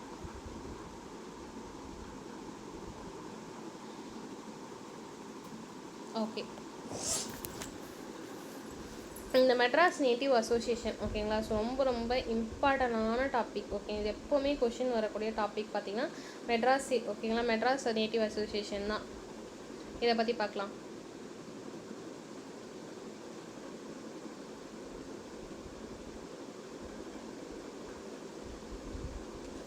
ஓகே, மெட்ராஸ் நேட்டிவ் அசோசியேஷன் அப்படின்னு சொல்கிறது பார்த்திங்கன்னா MNA அப்படின்னு சொல்லுவாங்க. ஸோ மெட்ராஸ் நேட்டிவ் அசோசியேஷன் அப்படின்னு சொல்லுவாங்க. ஸோ இது பார்த்திங்கன்னா வந்துட்டு 1880 எப்போ தொடங்கப்பட்டது அப்படின்னா 1852 பிப்ரவரி மாதம் வந்து தொடங்கப்பட்டிருக்கோம். ஓகேங்களா. இப்படி ஞாபகம் வச்சுக்கோங்க. 26 இப்படி ஞாபகம் வச்சுக்கோங்க. 52 ஓகேங்களா. ஸோ பிப்ரவரி 26 52 தொடங்கப்படும். ஸோ இது என்ன சொல்லுவாங்க அப்படின்னு பார்த்தீங்கன்னா சென்னை வாசிகள் சங்கம் அப்படின்னு சொல்லக்கூடிய சங்கம் வந்து உருவாக்கப்பட்டிருக்கோம். ஓகேங்களா. ஸோ எங்கே அப்படின்னு பார்த்தீங்கன்னா சென்னையில். இதோட நிறுவனர் யாருப்பா அப்படின்னு பார்த்தீங்கன்னா வந்து கஜலு. ஓகேங்களா. ஸோ கஜலு லக்ஷ்மி நரசு செட்டி அப்படின்னு சொல்லுவாங்க. ஓகேங்களா. அது அந்த காலத்து டேர்மில் எழுதுகிறேன். லக்ஷ்மி நரசு என்ன ஓகே லக்ஷ்மி நரசு செட்டி அப்படின்னு சொல்லுவாங்க. ஓகேவா. ஸோ இவர் தான் வந்து பார்த்திங்கன்னா வந்து ஃபவுண்டராக இருப்பார். ஸோ இது என்ன அப்படின்னு பார்த்தீங்கன்னா மெட்ராஸ் மாகாணத்தில் பார்த்திங்கன்னா உருவான முதல் இந்திய அரசியல் அமைப்பு. ஓகேங்களா. ஸோ வந்து இது புக்கில் பார்த்திங்கன்னா இந்திய அரசியல் சாராத அமைப்புன்ற மாதிரி வந்து 2 சொல்லியிருப்பாங்க. நான் அதையும் மீன் பண்ணுறேன். மகஜனா அப்படின்னு சொல்லக்கூடிய அந்த அமைப்புகள்லாம் இருக்கும். ஃபஸ்ட் நம்ம இது முடிச்சிடலாம். ஓகேங்களா. ஸோ இப்போ இந்த தேசிய திட்டத்தை பார்த்திங்கன்னா வளர்ச்சிக்கு வந்து அடித்தளமாக இருந்த அமைப்பு அப்படின்னு சொல்லலாம். ஸோ இது எதுக்கு வந்துட்டு ஏன் வந்து இந்த நிறுவனங்கள் அதாவது இந்த MNA வந்து ஏன் ஸ்டார்ட் ஆச்சு அப்படின்னு சொல்கிறாங்க. ஸோ கிழக்கிந்திய கம்பெனி அப்படின்னு சொல்லக்கூடிய ஈஸ்ட் இந்தியா கம்பெனியுடைய நிர்வாக குறைகளை பார்த்திங்கன்னா அரசின் கவனத்திற்கு கொண்டு செல்வதற்கு ஸ்டார்ட் பண்ணுறாங்க ஃபஸ்ட்டு. ஓகேங்களா. ஸோ ஃபஸ்ட்டு பாயிண்ட் என்ன அப்படின்னு பார்த்தீங்கன்னா மக்கள் எல்லாம் ஒருங்கிணைச்சு கம்பெனிக்கு எதிராக குறைபாடுகளை எடுத்துரைக்கிறதுக்காக முதல் முயற்சி அப்படின்னு சொல்லலாம். ஓகேங்களா. ஃபஸ்ட்டு பாயிண்ட் இவர் தான் கஜலு லக்ஷ்மி நரசு. ஓகேங்களா. ஸோ செகண்ட் என்ன அப்படின்னு பார்த்தீங்கன்னா இந்திய மக்களின் உரிமைகளை பாதுகாப்பது. ஓகேங்களா. ஸோ செகண்ட் பாயிண்ட் என்ன இந்திய மக்களுடைய உரிமைகளை பாதுகாக்கிறதுக்கு. தேர்ட் பாயிண்ட் என்னப்பா அப்படின்னு கேட்டிங்கன்னா MNAவோடது வரி விதிப்பு மற்றும் நிர்வாக அநீதிகளை எதிர்க்கிறது. ஓகேங்களா. நீங்கள் வணிகர்கள் மேக்ஸிமம் பார்த்தீங்கன்னா வணிகர்கள் தான். ஓகேங்களா. ஸோ பேசிக் பார்த்தீங்கன்னா வணிகர்கள் அப்படின்னு சொல்லுவாங்க. ஸோ யார் அப்படின்னு பார்த்தீங்கன்னா வணிகம் ட்ரேட் அண்ட் காமர்ஸ் பண்ணுறாங்க பார்த்தீங்களா அவங்கள தான் சொல்லுவோம். ஸோ வந்து பார்த்தீங்கன்னா வரி விதிப்பு மற்றும் நிர்வாக அநீதிகளை பார்த்தீங்கன்னா வந்து எதிர்க்கிறது இவங்க வேலையாக இருக்கும். மக்களுடைய கோரிக்கைகளை பிரிட்டிஷ் பாராளுமன்றத்துக்கு மனுவாக அனுப்ப செஞ்ச குழுவும் இவங்க தான். ஓகேங்களா. ஸோ 4 பாயிண்ட் நோட் பண்ணிக்கோங்க. முதல் பாயிண்ட்டு கிழக்கிந்திய கம்பெனியோடைய நிர்வாக குறைகளை அரசோடைய கவனத்துக்கு கொண்டு செல்கிறாங்க. செகண்ட் பாயிண்ட் என்ன அப்படின்னு பார்த்தீங்கன்னா இந்தியாவுடைய மக்களுடைய உரிமைகளை பாதுகாக்கணும் அப்படின்னு சொல்கிறாங்க. 3வது பாயிண்ட்டு வரி விதிப்போ நிர்வாக அநீதிகளை வந்து எதிர்க்கிறது. 4வது பாயிண்ட்டு மக்களுடைய கோரிக்கைகளை பிரிட்டிஷ் பாராளுமன்றத்துக்கு மனுவாக அனுப்புறது. ஓகேங்களா. அது 4 பாயிண்ட் ஞாபகம் வச்சுக்கோங்க. ஓகேங்களா. ஸோ அண்ட் பார்த்தீங்கன்னா முக்கிய செயல்பாடுகள் பொறுத்த வரைக்கும் என்னென்னா 1852 ஓகேங்களா. ஓகே 1852 பிரிட்டிஷ் பாராளுமன்றத்துக்கு மனு வந்து கொடுக்குறாங்க. ஓகேங்களா. ஸோ வந்து இந்த டைம் பாருங்கள் 1852 டிசம்பர் சமர்ப்பித்தல் மனுவால் ரயத்வாரி ஜமீன்தாரி முறைகள் வேளாண் வர்க்கத்தினருடைய கடும் துன்பங்களுக்கு உள்ளாக்கியது. ஓகேங்களா. சுட்டி காட்டியது. ஸோ அப்போ என்ன சுட்டி காட்டுறாங்க அப்படின்னு பார்த்தீங்கன்னா நீங்கள் கொண்டு வந்த ரயத்வாரி சிஸ்டம் ஜமீன்தார் முறைகள்லாம் பார்த்தீங்கன்னா மிகப்பெரிய ஒரு தாக்கத்தை வந்து எங்களுக்கு ஏற்படுத்திடுச்சு. மிகப்பெரிய கடும் துன்பங்களை ஏற்படுத்தியிருக்கு. வேளாண் துறைக்கோ வந்து வேளாண் வர்க்கத்தினருக்கு பார்த்தீங்கன்னா மிகப்பெரிய துன்பங்களை உள்ளடக்கியது அப்படின்ற மாதிரி 1852 டிசம்பர் மாதம் இந்த மனுவை சமர்ப்பிக்கிறாங்க. ஓகேங்களா. ஸோ அதுக்கப்புறம் பார்த்தீங்கன்னா இந்தியர்களுக்கு அரசு பணிகளில் அதிக வாய்ப்பு வந்து வழங்கணும் அப்படின்னு சொல்லியிருப்பாங்க. ஓகேங்களா. ஸோ இந்தியர்கள் பொறுத்த வரைக்கும் அவங்களுக்கு வந்து வாய்ப்பு வழங்கணும்னு சொல்லியிருப்பாங்க. கிறிஸ்துவ மத பரப்புவதற்கு அரசு அளித்த ஆதரவு வந்து விமர்சிக்கும். ஓகேங்களா. நீங்கள் எப்படி இதை வந்து எப்படி நீங்கள் ஃபஸ்ட்டு ஆதரவு தெரிவிக்கிறீங்க அது மாதிரி தெரிவிக்கக்கூடாது அப்படின்ற மாதிரி சொல்லியிருப்பாங்க. ஓகேங்களா. நல்லா நோட் பண்ணிக்கோங்க. உருவாக்கப்பட்ட காரணங்களில் ஈஸ்ட் இந்தியா கம்பெனிக்கான குறைகளை வந்து கவர்மெண்ட் கிட்ட கொண்டு போகிறது, இந்திய மக்களுடைய உரிமைகளை பாதுகாக்கிறது, வரி விதிப்பு மற்றும் நிர்வாக அநீதிகளை வந்து எதிர்க்கிறது, மக்களுடைய கோரிக்கைகளை பிரிட்டிஷ் பாராளுமன்றத்தில் சேர்க்கறது. செயல்பாடுகள் அப்படின்னும் போது 1852 டிசம்பர் மாதம் மனு சமர்ப்பிக்கிறாங்க. ரயத்வாரி அண்ட் ஜமீன்தார் சிஸ்டத்துடைய துன்பங்கள் பற்றி விவசாயிகள் மீது வருவாய்த்துறை அதிகாரிகள் செய்த சித்திரவதைகளையும் சொல்கிறாங்க. ஓகேங்களா. ஸோ விவசாயிகளுக்கு வந்து இந்த மாதிரி வந்து இந்த ரெவன்யூ டிபார்ட்மெண்ட்டில் கூட அதிகாரிகள் இந்த மாதிரி செய்கிறாங்க அப்படின்னு சொல்லக்கூடிய விஷயத்தையும் சொல்கிறாங்க. 3வதாக இந்தியர்களுக்கு அரசு பணிகளில் அதிக வாய்ப்பு வந்து கொடுக்கணும் அப்படின்ற விஷயத்தை வலியுறுத்துறாங்க. 4வதாக கிறிஸ்துவ மத பரப்புரைக்கு அரசு அளித்த ஆதரவு வந்து விமர்சிக்கிறாங்க. 5வதாக நிர்வாக சீர்திருத்தங்களை சொல்கிறாங்க. ஓகேங்களா. முக்கியமான 5 பாயிண்ட் தான். நீங்கள் வந்து அப்படியே இது பண்ணி எடுத்தாலுமே இந்த 5 பாயிண்ட் தான். மீதி எல்லா பாயிண்ட்டும் ரேண்டமாக படிங்க. ஓகேங்களா. ஸோ முக்கியமான விஷயம் என்ன வேறு இது இந்த பாயிண்டில் முக்கியம் அப்படின்னு பார்த்தீங்கன்னா தென்னிந்தியாவில் முதல் அரசியல் அமைப்பு. ஓகேங்களா. ஓகே தென்னிந்தியாவுடைய ஓகேவா. ஸோ தென்னிந்தியா அப்படின்னு சொல்லும் போது தென்னிந்தியாவுடைய முதல் அரசியல் அமைப்பு அப்படின்னு சொல்லலாம். ஓகேங்களா. ஓகே. ஸோ இதுக்கப்புறம் தான் பார்த்தீங்கன்னா வந்துட்டு இந்த நல்லா நோட் பண்ணிக்கோங்க. இதுக்கப்புறம் மெட்ராஸ் மகாஜன சபா அப்படின்னு சொல்லுவாங்க. எம்எம்எஸ் அப்படின்னு சொல்லியிருப்பாங்க அடிக்கடி. ஸோ மெட்ராஸ் மகாஜன சபா அப்படின்னு சொல்லக்கூட ஸ்டார்ட் பண்ணியிருப்பாங்க. இதை தாண்டி இந்தியன் நேஷனல் காங்கிரஸ் இது போன்ற அமைப்புகளுடைய முன்னோடியாக இருந்தது அப்படின்னு சொல்லலாம். ஓகேங்களா. ஸோ ஃபஸ்ட்டு ஒரு 5 பாயிண்ட் நல்லா தெரிஞ்சுக்கோங்க. எம்என்ஏனா என்ன? மெட்ராஸ் நேட்டிவ் அசோசியேஷன் 1852 சென்னையில் ஸ்டார்ட் பண்ணுறாங்க. நிறுவனர் கஜ்லு லக்ஷ்மி நரசு அவர்கள். மதராஸுடைய மாகாணத்தில் முதல் அரசியலமைப்பு அப்படின்னு சொல்லலாம். இதோடைய முன்னோடி வந்துட்டு யார்? இது வந்து எதுக்கு முன்னோடி அப்படின்னு பார்த்தீங்கன்னா மெட்ராஸ் மகாஜன சபாக்கும் நேஷனல் காங்கிரஸ்க்கும். ஓகேங்களா. ஏன்னா இது 52 ஸ்டார்ட் ஆச்சு. கரெக்டுங்களா. உங்களுக்கு மெட்ராஸ் மகாஜன சபா பொறுத்த வரைக்கும் வந்து 1884 ஸ்டார்ட் ஆகும். 85 தான் பார்த்தீங்கன்னா உங்களுக்கு ஐஎன்சிஏ வந்து ஸ்டார்ட் ஆகும். ஓகேங்களா.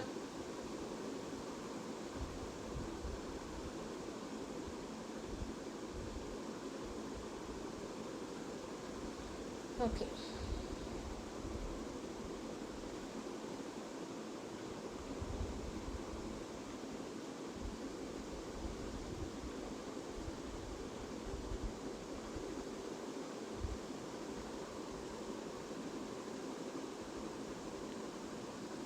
இதில் வந்து எப்போவுமே கொஷின்ஸ் வரும். ஸோ பார்த்துக்கோங்க. நான் உங்களுக்கு இப்போ ஃபுல்லாக சொல்கிறேன். ஓகேங்களா. ஸோ இவ்வமைப்பு தனது கொள்கைகளை இங்கிலாந்து பாராளுமன்றத்தில் முன்வைத்து இங்கிலாந்து பாராளுமன்றம் இந்தியாவில் ஆங்கில கிழக்கிந்தியா. ஓகேங்களா. ஸோ இந்த பாயிண்ட் நான் சொல்லிட்டு தான். ஸோ 1857 பட்டய சட்டத்தை நிறைவேற்றுவதற்கு முன்னர் இந்திய நடைபெற்றது. ஓகேங்களா. ஸோ அதுக்கப்புறம் பார்த்தீங்கன்னா வந்துட்டு வேறு என்ன விஷயம் அப்படின்னு பார்க்கும்போது வந்துட்டு ஓகே. ஜமீன்தார்கள், கம்பெனி அதிகாரிகள் ஆகியோர் அடக்குமுறை சார்ந்த தலையீட்டிலிருந்து விவசாயிகள் விடுவிக்க பண்டைய கிராம முறை மீட்டெடுக்கப்பட வேண்டும் என்று இவ்வமைப்பு வலியுறுத்தியது. அதுக்கப்புறம் நீதித்துறையானது தாமதமாக செயல்படுது, சிக்கல்கள் வந்து நிறைந்ததாகவும் இருக்குது, குறைபாடுகள் வந்து அதிகமாகவும் இருக்குது அப்படின்ற மாதிரி மனுவில் வந்து சொல்லியிருக்காங்கன்னு சொல்கிறாங்க. நீதிபதிகள் வந்து நியமனத்தின் போது அவர்கள் நீதித்துறை சார் அறிவுத்திறன் வட்டார மொழிகள், அதாவது வட்டார மொழிகளில் வந்து பேசணும் அப்படின்ற மாதிரி சொல்லியிருப்பாங்க. ஓகேங்களா. ஸோ இந்த மனு சுட்டி காட்டுறது எல்லாமே தான். ஸோ உதவி திட்டத்துக்கு கீழே வந்து சமய பரப்புகள், நான் ஃபஸ்ட்டே சொன்ன மாதிரி அந்த 5 பாயிண்ட் சொன்னால அந்த சமய பரப்புகள்லாம் நீங்கள் சப்போர்ட் பண்ணக்கூடாது அப்படின்னு சொல்லியிருப்பாங்க. ஸோ வேறு என்ன பாயிண்ட் அப்படின்னு பார்த்தீங்கன்னா, இந்திய சீர்திருத்த கழகத்துடைய தலைவராக ஹெச்டி செய்மூர் அப்படின்னு சொல்லக்கூடியவர் அக்டோபர் மாதம் 1853 சென்னைக்கு வந்திருப்பார். ஓகேங்களா. ஸோ குண்டூர், கடலூர், திருச்சிராப்பள்ளி, சேலம், திருநெல்வேலி ஆகிய இடங்களுக்கு வந்து பார்வையிடுவார். அந்த டைமில் பார்த்தீங்கன்னா 1853 அதாவது பட்டய சட்டம் வந்து வந்திருக்கும். அது வந்து பார்த்தீங்கன்னா இந்தியாவில் ஆங்கில கிழக்கிந்திய கம்பெனியுடைய ஆட்சி வந்து தொடர அனுமதி கொடுத்துருப்பாங்க. ஸோ இதனால் பாருங்கள், இந்த அமைப்பு வந்து இந்தியாவில் உள்ள ஆங்கிலேயர்களுக்கு சொந்தமான பகுதிகள் அப்படின்னு சொல்லக்கூடிய பகுதிகளில் மகாராணியோட நேரடி கட்டுப்பாடுக்கு வந்துட்டு வரும் அப்படின்ற மாதிரி சொல்லியிருப்பாங்க. ஓகேங்களா.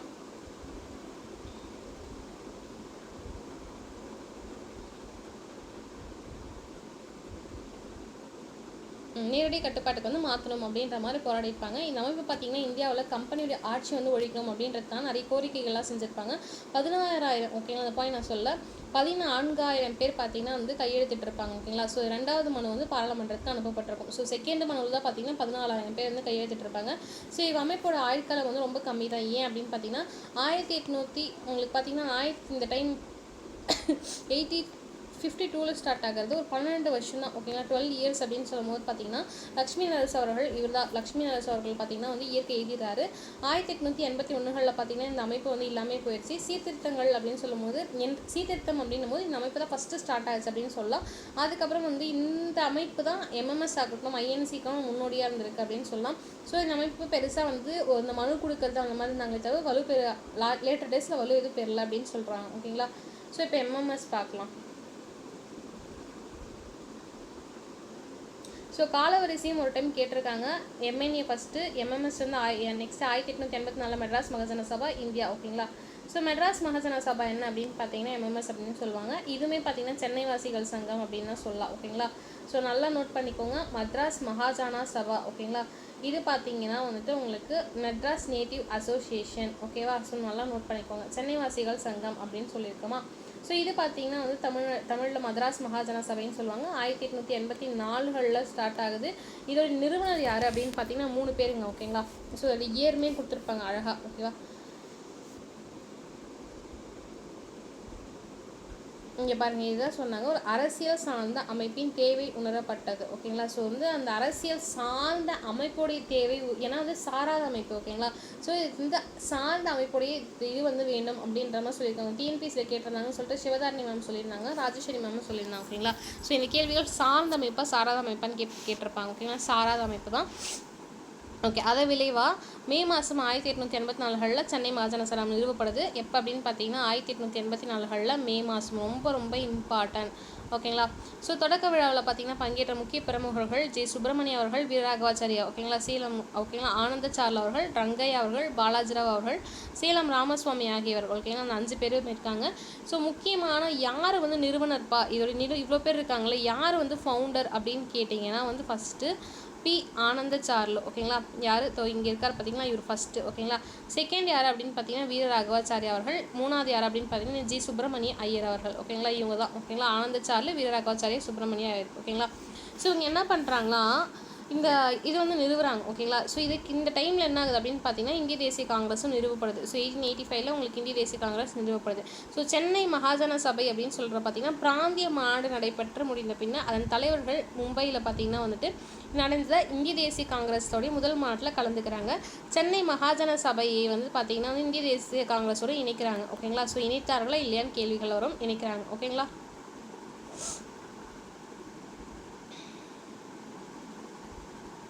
ஓகே. இவள் தான் கொடுத்துருக்காங்க. நான் எக்ஸ்ட்ரா பாயிண்ட் சொல்கிறேன், நோட் பண்ணிக்கோங்க. இதில் ஒரு பாயிண்ட் கூட மிஸ் பண்ணாதீங்க. சென்னை வாசிகள் சங்கம் செயலிழந்த பின்னர் சென்னை மாகாணத்தில் அதை போன்று வேறு அமைப்பு இல்லாமல் போனது. கற்றறிந்த பல இந்தியர்கள் இந்நிலையை கவலையுடன் நோக்கினார்கள். ஒரு அரசியல் சார்ந்த அமைப்பின் தேவை உணரப்பட்டது. ஏதாவது ஒரு அரசியல் சார்ந்த அமைப்பு தேவைப்படணும் அப்படின்றதெல்லாம் ஸ்டார்ட் பண்ணுறாங்க. அதன் விளைவாக மே மாதம் 1884 சென்னை மகாஜன சபை நிறுவப்படுது. 1884 மே மாதம் 16ஆம் தேதி இதோடைய விழா வந்து நடைபெறுது. அப்போ பார்த்தீங்கன்னா ஒரு 5 பேர் 6 பேர் கலந்துக்கிறாங்க. ஒரு 6 பேர் ஜி சுப்பிரமணியம், வீரராகவாச்சாரி, ஆனந்தச்சார்லு, இவங்க 3 பேர் ஃபவுண்டரு. இதை தாண்டி பார்த்தீங்கன்னா ரங்கையா, பாலாஜிராவ், சேலம் ராமசுவாமி அவர்கள்லாம் கலந்துக்கிறாங்க. அதுக்கிடையில் பார்த்தீங்கன்னா அதுக்கடுத்து 1985களில் இந்திய தேசிய காங்கிரஸ் வந்து ஸ்டார்ட் ஆகுது. அது கூட இணைகிறாங்க. மும்பையில் போய் இங்கே இருந்தவங்க எல்லாமே இணைகிறாங்க. ஓகேங்களா. ஸோ தென்னிந்தியாவுடைய மிக முக்கியமான அரசியலமைப்புகளில் ஒன்று அப்படின்னு சொல்கிறாங்க. ஓகேங்களா. சென்னை நகரில் தேசிய இயக்கமாக வந்து வலுப்பெற்றது அப்படின்னு சொல்லியிருக்காங்க. ஓகேங்களா. ஸோ அதுக்கப்புறம் பார்த்தீங்கன்னா வந்துட்டு உங்களுக்கு ஐஎன்சி, ஓகேங்களா. ஸோ ஐஎன்சி பற்றி உங்களுக்கு ஃபுல்லாமே சர்வோட புக்கில் நடத்தியிருப்பேன். உங்களுக்கு இது பற்றி தேவையே இல்லை. ஸோ சும்மா சொல்கிறேன். ஐஎன்சி அப்படின்னு சொல்லும் போது பார்த்தீங்கன்னா வந்து உங்களுக்கு இந்தியன் நேஷனல் காங்கிரஸ் தான். ஸோ வந்து பார்த்தீங்கன்னா தமிழில் இந்திய தேசிய காங்கிரஸ் அப்படின்வாங்க. 1885 டிசம்பர் மாதம் வந்து ஸ்டார்ட் பண்ணியிருப்பாங்க. எப்போ அப்படின்னு பார்த்தீங்கன்னா டிசம்பர் மாதம் 28லேருந்து 31 வரைக்கும் ஸ்டார்ட் பண்ணியிருப்பாங்க. எங்கே அப்படின்னு பார்த்தீங்கன்னா தற்போது பம்பாயில் ஸ்டார்ட் பண்ணியிருப்பாங்க. இதில் நிறுவனர் யார்ப்பா அப்படின்னு கேட்டிங்கன்னா வந்து ஏஓ ஹியூம் அவர்கள் தான். ஓகேங்களா. ஸோ அவர் தான் நிறுவனராக இருக்கார். முதல் தலைவர் யார்ப்பா அப்படின்னு பார்த்தீங்கன்னா WC பானர்ஜி அவர்கள். முதல் மாநாடு எங்கே நடைபெற்றது அப்படின்னு பார்த்தீங்கன்னா இந்த பாயிண்ட் தான் நான் சொல்கிறேன். ஓகேவா. ஸோ முதல் மாநாடு எங்கேப்பா நடைபெற்றுச்சு அப்படின்னு பார்த்தீங்கன்னா அது மும்பையில் தான். ஓகேங்களா. ஸோ மும்பையில் எந்த இடத்துல அப்படின்னு பார்த்தீங்கன்னா வந்துட்டு எக்ஸாக்ட்லி சொன்னால் கோகுல்தாஸ், இது புக்கில் இல்லைன்னு நினைக்கிறேன், கோகுல்தாஸ் தேஜ்பால் சான்ஸ்கிரிட் காலேஜ், ஓகேங்களா, இங்கே தான் நடைபெறுது. ஓகேங்களா. ஸோ எவ்வளோ பேர் கலந்துக்கிறாங்க அப்படின்னு பார்த்தீங்கன்னா 72 பேர், ரெப்ரசன்டேட்டிவ் 72 பேர் வந்து கலந்துக்கிறாங்க. ஸோ ஆரம்ப கால நோக்கங்கள் என்ன அப்படின்னு பார்த்தீங்கன்னா இந்தியர்களுக்கு அரசியல் உரிமைகள் வந்து பெறத்தான் இருந்திருக்கும். First point. செகண்ட் பாயிண்ட் என்ன அப்படின்னு பார்த்தீங்கன்னா இந்தியர்களுடைய குறைகளாக ஆங்கில அரசுகளுக்கு எடுத்து செல்வது. ஓகேங்களா. ஸோ நல்லா நோட் பண்ணுங்கள். ஃபஸ்ட்டு நம்ம பார்த்த எம்என்ஏ பொறுத்த வரைக்கும் ஆங்கில அரசு பண்ணக்கூடிய எல்லா தப்புகளையும் பார்த்தீங்கன்னா பிரிட்டிஷோடைய அரசாங்கத்துக்கு எடுத்துகிட்டு போகிறது, பார்லிமெண்ட்டில் மனு கொடுக்கறது. 2வது பார்லிமெண்ட்டில் பார்த்தீங்கன்னா 2வது டைமில் மனு வந்து 14 பேர் சைன் பண்ணி கொடுத்தது. எம்எம்எஸ் பொறுத்த வரைக்கும் இந்த ஐஎன்சியோடு இணைகிறாங்க. அண்ட் தென் பார்த்தீங்கன்னா இந்த ஐஎன்சி பொறுத்த வரைக்கும் என்ன அப்படின்னு பார்த்தீங்கன்னா ஆங்கில அரசுடைய அந்த எடுத்துகிட்டு போகிறது இந்தியாவுடைய குறைகளை. அதுக்கப்புறம் பார்த்தீங்கன்னா தேசிய ஒற்றுமையை வளர்க்கணும். அது தென் பார்த்தீங்கன்னா அரசியல் விழிப்புணர்வை ஏற்படுத்தணும். ஓகேங்களா. ஸோ இதை முக்கியமான பாயிண்ட்ஸாக வந்து இதில் இருக்குது. So first 1852 MNA, 1884 MMS, 1885 INC, 1905 வங்காள பிரிவினை, 1906 முஸ்லீம் லீக், 1907 சூரத் பிரிவு. ஓகேங்களா. ஓகே. ஸோ ஆக்டோவெனியும் இவங்களை என்ன பண்ணுறாரு அப்படின்னு பார்த்தீங்கன்னா பணிநிறைவு பெற்ற இந்திய குடிமை பணி, ஓகே, ஐசிஎஸ் அப்படின்னு சொல்லக்கூடிய இந்தியன் சிவில் சர்வீஸோடைய அதிகாரி தான். ஓகேங்களா. டிசம்பர் மாதம் 1884 சென்னையில் பிரம்மஞான சபையில் வந்து கூட்டம் ஒன்றில் தலைமை ஏற்றிருப்பார். ஓகேங்களா. ஸோ அந்த கூட்டத்தில் அகில இந்திய அளவில் செயல்படும் ஒரு அரசியலமைப்பு வந்து வேணும்ப்பா அப்படின்ற மாதிரி பேசியிருப்பேன். நான் சொல்லியிருப்பேன் எந்த கூட்டத்தில் பேசினாங்க அப்படின்னு சொல்லிட்டு. அதுன்னு பார்த்தீங்கன்னா இந்திய தேசிய காங்கிரஸ் உருவாக்கணும் அப்படின்னு சொல்லக்கூடிய கருத்து வந்து உருவாகுது. இந்திய தேசிய காங்கிரஸ் 1885 டிசம்பர் மாதம் 28 உங்களுக்கு மும்பையில் ஸ்டார்ட் ஆகுது. ஓகேங்களா. ஸோ அது ஏஓஹிம் அவர்கள் பார்த்திங்கன்னா இந்த அமைப்பு வந்து உருவாக்குறாரு. முதல் உறுப்பினராக பார்த்திங்கன்னா வந்து உங்களுக்கு யார் இருக்காங்கன்னா டபிள்யூசி பானர்ஜி அவர்கள் இருக்காங்க. ஓகேவா. ஸோ இந்த டபிள்யூசி பானர்ஜி அவர்கள் ரொம்ப இம்பார்ட்டண்டான ஆள், நோட் பண்ணிக்கோங்க. ஓகேவா. ஸோ அவர் என்ன சொல்வோம் அப்படின்னு பார்த்தீங்கன்னா உமேஷ் சந்திர பானர்ஜி அப்படின்னு சொல்லுவோம். ஓகேங்களா. அவர் உண்மையான பேர் உமேஷ் அப்படின்னு சொல்லுவாங்க. பட் ஆனால் காலப்போக்கில் உமேஷ் அப்படின்ற மாதிரி மாற்றிப்போம். ஸோ கோரிக்கை மனு கொடுப்பது, விண்ணப்பங்கள் அனுப்புவது போன்ற செயல்பாடுகள் மட்டும் வந்து காங்கிரஸ் வந்து மேற்கொண்டிருக்காங்க. ஸோ அது தாண்டி வந்து தொடக்கத்தில் வந்து பார்த்திங்கன்னா சமூகத்துடைய அனைத்து எல்லா பிரிவினர்களுக்கும் பார்த்திங்கன்னா அவங்களுடைய வரம்புகள் கொண்டு வரணும், பணிகள் வந்து மேற்கொள்ளணும் அப்படின்ற மாதிரி நிறைய இருக்கும். இந்தியாவை ஒரு நாடாக, ஒருங்கிணைத்த நாடாக வந்து இருக்கணும் அப்படின்னு சொல்லிட்டு நினச்சிருப்பாங்க. ஸோ இந்திய தேசிய காங்கிரஸ் இன்றியமைய நோக்கங்கள் வந்து ஒன்றாக இருந்தது வந்து பார்த்திங்கன்னா இந்தியா வந்து ஒற்றுமையாக இருக்கணும் அப்படின்றது தான். ஸோ அதுக்கப்புறம் பார்த்திங்கன்னா ஒரு நாட்டுடைய குடிமக்கள் அப்படின்னு சொல்லக்கூடிய உணர்வு வந்து நமக்கு இருக்கணும். அது மட்டும் இல்லாமல் காலனி ஆட்சிக்கு எதிராக வந்து போராட்டங்கள் நடத்தி வெற்றியும் பெற வேண்டும் அப்படின்னு சொல்லிட்டு நம்ம நினச்சிருக்காங்க. ஓகேங்களா. ஸோ இதான். ஸோ அரசாங்கத்தில் பங்கேற்பதற்கான வாய்ப்பு வழங்கப்பட வேண்டும் என்பதும் நான் ஃபஸ்ட்டு சொன்ன பாயிண்ட்ஸை நான் வந்து ஷார்ட் நைஸாக சொல்லியிருக்கேன். இவங்க ஃபுல்லாக கொடுத்துருக்காங்க. ஓகேங்களா. ஸோ தயவு செஞ்சு இந்த இது பார்த்திங்கன்னா இது எல்லாமே காங்கிரஸ் மாநாடு தான். ஸோ பாருங்கள், ஃபஸ்ட்டு இந்த இடத்துல ஸ்டார்ட் பண்ணிக்குவாங்க மேப்பை. அமிர்தசரஸில் 1919 பார்த்திங்கன்னா உங்களுக்கு இது நடக்குங்களா, ஜாலியன் வாலாபாக் ட்ராஜடி. ஓகேங்களா. 1885 1947 என்ன நடக்கும்ன்றதும் இருக்கும், காங்கிரஸுடைய மாடும் இருக்கும். ஸோ நெக்ஸ்ட்டு பார்த்திங்கன்னா வந்துட்டு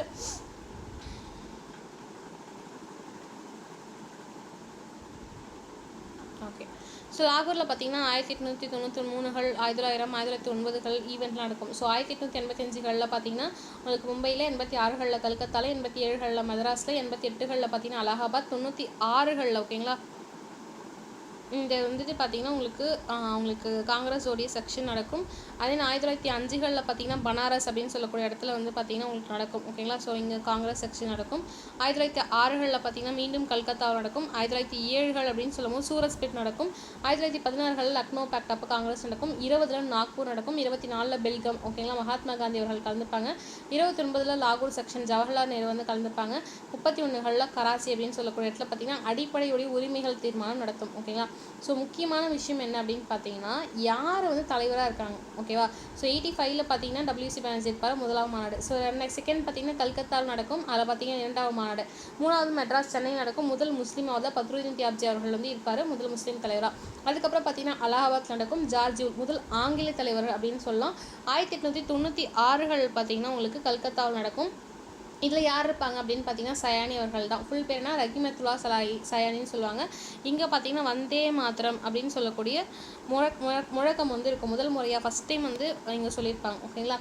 ஸோ இதுக்கப்புறம் பார்த்தீங்கன்னா 1905 பார்த்தீங்கன்னா பனாரஸ் நடக்கும். கோபாலகிருஷ்ண கோகலே அவர்கள் இருப்பாங்க. ஓகேங்களா. ஸோ இவர் வந்து என்ன சொல்லுவாங்கன்னா வங்காள பிரிவு வந்து எதிர்ப்பாங்க. ஓகேங்களா. ஸோ வந்து வங்க பிரிவினை எதிர்க்கிறோம், பெங்காலுடைய பிரிவினை வந்து எதிர்க்கிறோம் அப்படின்ற மாதிரி சொல்லியிருப்பாங்க. 1906 பார்த்தீங்கன்னா மீண்டும் கல்கத்தா நடக்கும். இங்கே யார்ப்பா இருப்பாங்க அப்படின்னு பார்த்தீங்கன்னா தாதாபாய் நௌரோஜி அவர்கள். ஓகேங்களா. தாதான்னு எழுதுறேன், தாதாபாய் நௌரோஜி இருப்பார். இவர் என்ன சொல்வார் அப்படின்னு பார்த்தீங்கன்னா ஸ்வராஜ். ஓகேங்களா. சுயராஜ்யம் இல்லை, ஸ்வராஜ் வந்து இலக்கு அப்படின்னு சொல்லிட்டு அறிவிப்பாங்க.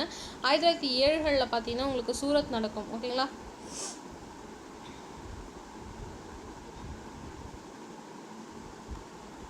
ஓகே. 1907 சூரத் நடக்கும். இங்கே யார் இருப்பாங்க, ராஜ்பிஹாரி கோஷ் அவர்கள் இருப்பாங்க. இங்கே என்ன சொல்லுவாங்க அப்படின்னு பார்த்தீங்கன்னா தீவிரவாதிகளும். ஓகேங்களா. ஸோ தீவிரவாதிகளும் மிதவாதிகளோட பிளவு வந்து ஏற்பட ஆரம்பிக்கும். ஓகேங்களா. ஸோ 1916 பார்த்தீங்கன்னா லக்னோ பேக்ட் நடக்கும்.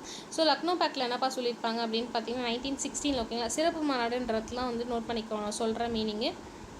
23 20 ஓகேங்களா.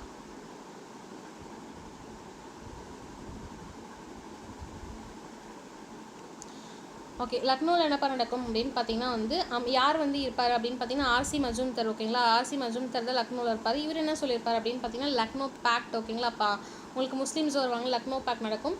1920 பார்த்தீங்கன்னா வந்து உங்களுக்கு நாக்பூரில் நடக்கும். ஓகேங்களா. ஸோ 1920 நாக்பூர் இருக்கும். நாக்பூரில் வந்து யார் இருப்பாங்கன்னா சி விஜயராகவாச்சாரியா. ஓகேங்களா. ஸோ நம்ம தமிழகத்தை சார்ந்தவர். ஸோ வந்துட்டு ஓகே. இவர் என்ன சொல்லுவாங்கன்னா ஒத்துழையாமை இயக்கம் வந்து ஏற்கப்படும். ஓகேங்களா. ஸோ நான் கோஆப்ரேஷன் அப்படின்னு உங்களுக்கு அந்த லிங்க் உங்களுக்கு கரெக்டாக தெரியும் பாருங்கள். 1920 ஸ்டார்ட் ஆகுது. ஸோ 1924 எப்பயுமே கொஷினில் கேட்குறது தான் 1924 இது அப்படின்னு சொல்லிட்டு எப்பயுமே 1924 பொறுத்த வரைக்கும் உங்களுக்கு எல்லாத்துக்குமே ஞாபகம் இருக்கக்கூடிய தான் காந்தி அவர்கள் கலந்து கொண்டு தலைமை ஏற்பார். ஸோ அது என்ன அப்படின்னு பார்த்தீங்கன்னா வந்துட்டு காந்தியோட தலைமை ஒருத்த ஒரே மாநாடு அது லக்னோ பேக்ட். சரி, இது அப்போ என்ன உங்களுக்கு நாக்பூர். ஓகே. பெல்காம். ஓகேங்களா. ஸோ அதுக்கப்புறம் 1929 பார்த்தீங்கன்னா மீண்டும் பார்த்தீங்கன்னா உங்களுக்கு லாகூரில் நடக்கும். ஓகேங்களா. ஸோ அந்த லாகூரில் என்னப்பா சொல்லியிருப்பாங்க அப்படின்னு பார்த்தீங்கன்னா ஜவஹர்லால் நேரு தான் இருப்பார். பூர்ண சுயராஜ்யம் வந்து தீர்மானம் நடைபெறும். ஓகேங்களா. ஸோ இந்த மாநாட்டிலேயே உங்களுக்கு லாகூர் மாநாட்டில் 31களில் பார்த்தீங்கன்னா உங்களுக்கு கராச்சியில் நடக்கும். ஓகேங்களா. ஸோ வந்துட்டு 31களில் கராச்சி நடக்கும். கராச்சியில் என்ன சொல்லியிருப்பாங்க அப்படின்னு பார்த்தீங்கன்னா யார் சர்தார் வல்லபாய் பட்டேல் இருப்பார். அடிப்படையுடைய உரிமைகள் பற்றி பேசியிருப்பார். ஓகேங்களா. ஸோ ஜஸ்ட் அப்படியே இது மாதிரி பாருங்கள். அந்த ஹரிபுரா திரிபுரா இந்த டைமில் வந்து நேதாஜி அவர்கள் இருந்திருப்பாங்க. ஓகேங்களா. ஸோ இந்த மாடுகள் ஞாபகம் வச்சுக்கோங்க. ஸோ சென்னையில் நான் சொல்லியிருப்போம் 748. நெக்ஸ்ட்டு பார்த்தீங்கன்னா நடுவில் 3 வரும். 748 மாடுகள். ஓகேங்களா.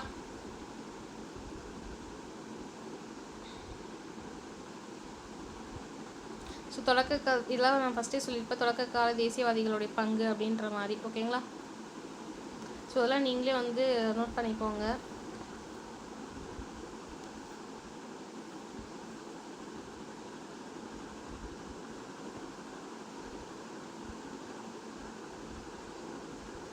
ஓகே. இது வேறு என்ன பாயிண்ட் படிக்கணும் அப்படின்னு பார்த்தீங்கன்னா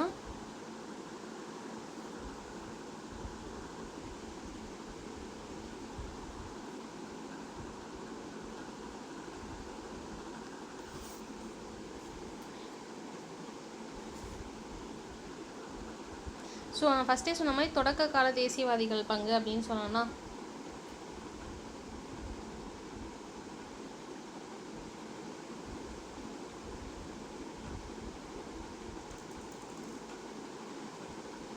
இந்த பாயிண்ட்டை நான் சாரோடைய புக்கில் நடத்தினேன். இதில் என்ன டிஃப்ரென்ஷியேட் இருக்குது அப்படின்றத நம்ம பார்க்கலாம்.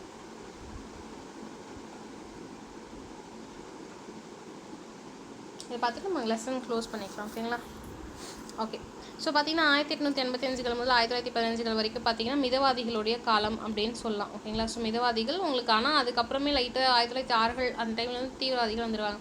ஸோ மிதவாதிகள் எம்மா அப்படின்னு வச்சுக்க சொன்னால் மாட்ரேட்ஸ் அப்படின்னு சொல்லுவாங்க. ஓகேங்களா. ஸோ இவங்க ஏன் வந்து மிதவாதிகள் தொடக்க காலத்தில் ஏன் தேசியவாதிகள் இருக்காங்க அப்படின்னு பார்த்தீங்கன்னா அரசியல் சட்ட வழிமுறைகளாகட்டும், மனுக்களாகட்டும், தீர்மானங்களாகட்டும், அமைதியான போராட்டங்களாகட்டும், இந்த மாதிரி வந்துட்டு இந்தியர்களுடைய உரிமைகளை வந்து பெற முயற்சி பண்ணியிருப்பாங்க. இந்த தலைவர்களை தயவு செஞ்சு மறக்காதீங்க, மிதவாதிகளுடைய தலைவர்கள். ஓகேங்களா. யார் அப்படின்னு பார்த்தீங்கன்னா சுரேந்திரநாத் பானர்ஜி அவர்கள். அவர் தான் வாய்ஸ் ஆஃப் இந்தியா அப்படின்னு சொல்லுவாங்க. ராஜ் கோஃப்தர் அப்படின்னு சொல்லக்கூடிய பத்திரிகை ரெண்டுத்தையுமே நடத்தியிருப்பார். ஓகேங்களா. வாய்ஸ் ஆஃப் இந்தியா, ராஜ் கோஃப்தர் அப்படின்னு சொல்லக்கூடிய பத்திரிகையை நடத்தியிருப்பார். ஓகேங்களா. சுரேந்திரநாத் பானர்ஜி பொறுத்த வரைக்கும் பெங்காலி அப்படின்னு சொல்லக்கூடிய செய்தி பத்திரிகையுடைய ஆசிரியர் பணிபுரிஞ்சிருப்பார். பாலகங்காதர் திலகர் பொறுத்த வரைக்கும் கேசரி மராத்தா அப்படின்னு சொல்லக்கூடிய 2 பத்திரிகையில் வந்து ஆசிரியர் திகழ்ந்திருப்பார். ஓகேங்களா. ஸோ இந்த பாயிண்ட் ஃபுல்லாக நோட் பண்ணிக்கோங்க. தாதாபாய் நௌரோஜி தான் வந்துட்டு இது நடத்தியிருப்பார் சுரேந்திரநாத் பானர்ஜியில். ஸோ நான் மேலே சொல்கிறேன்.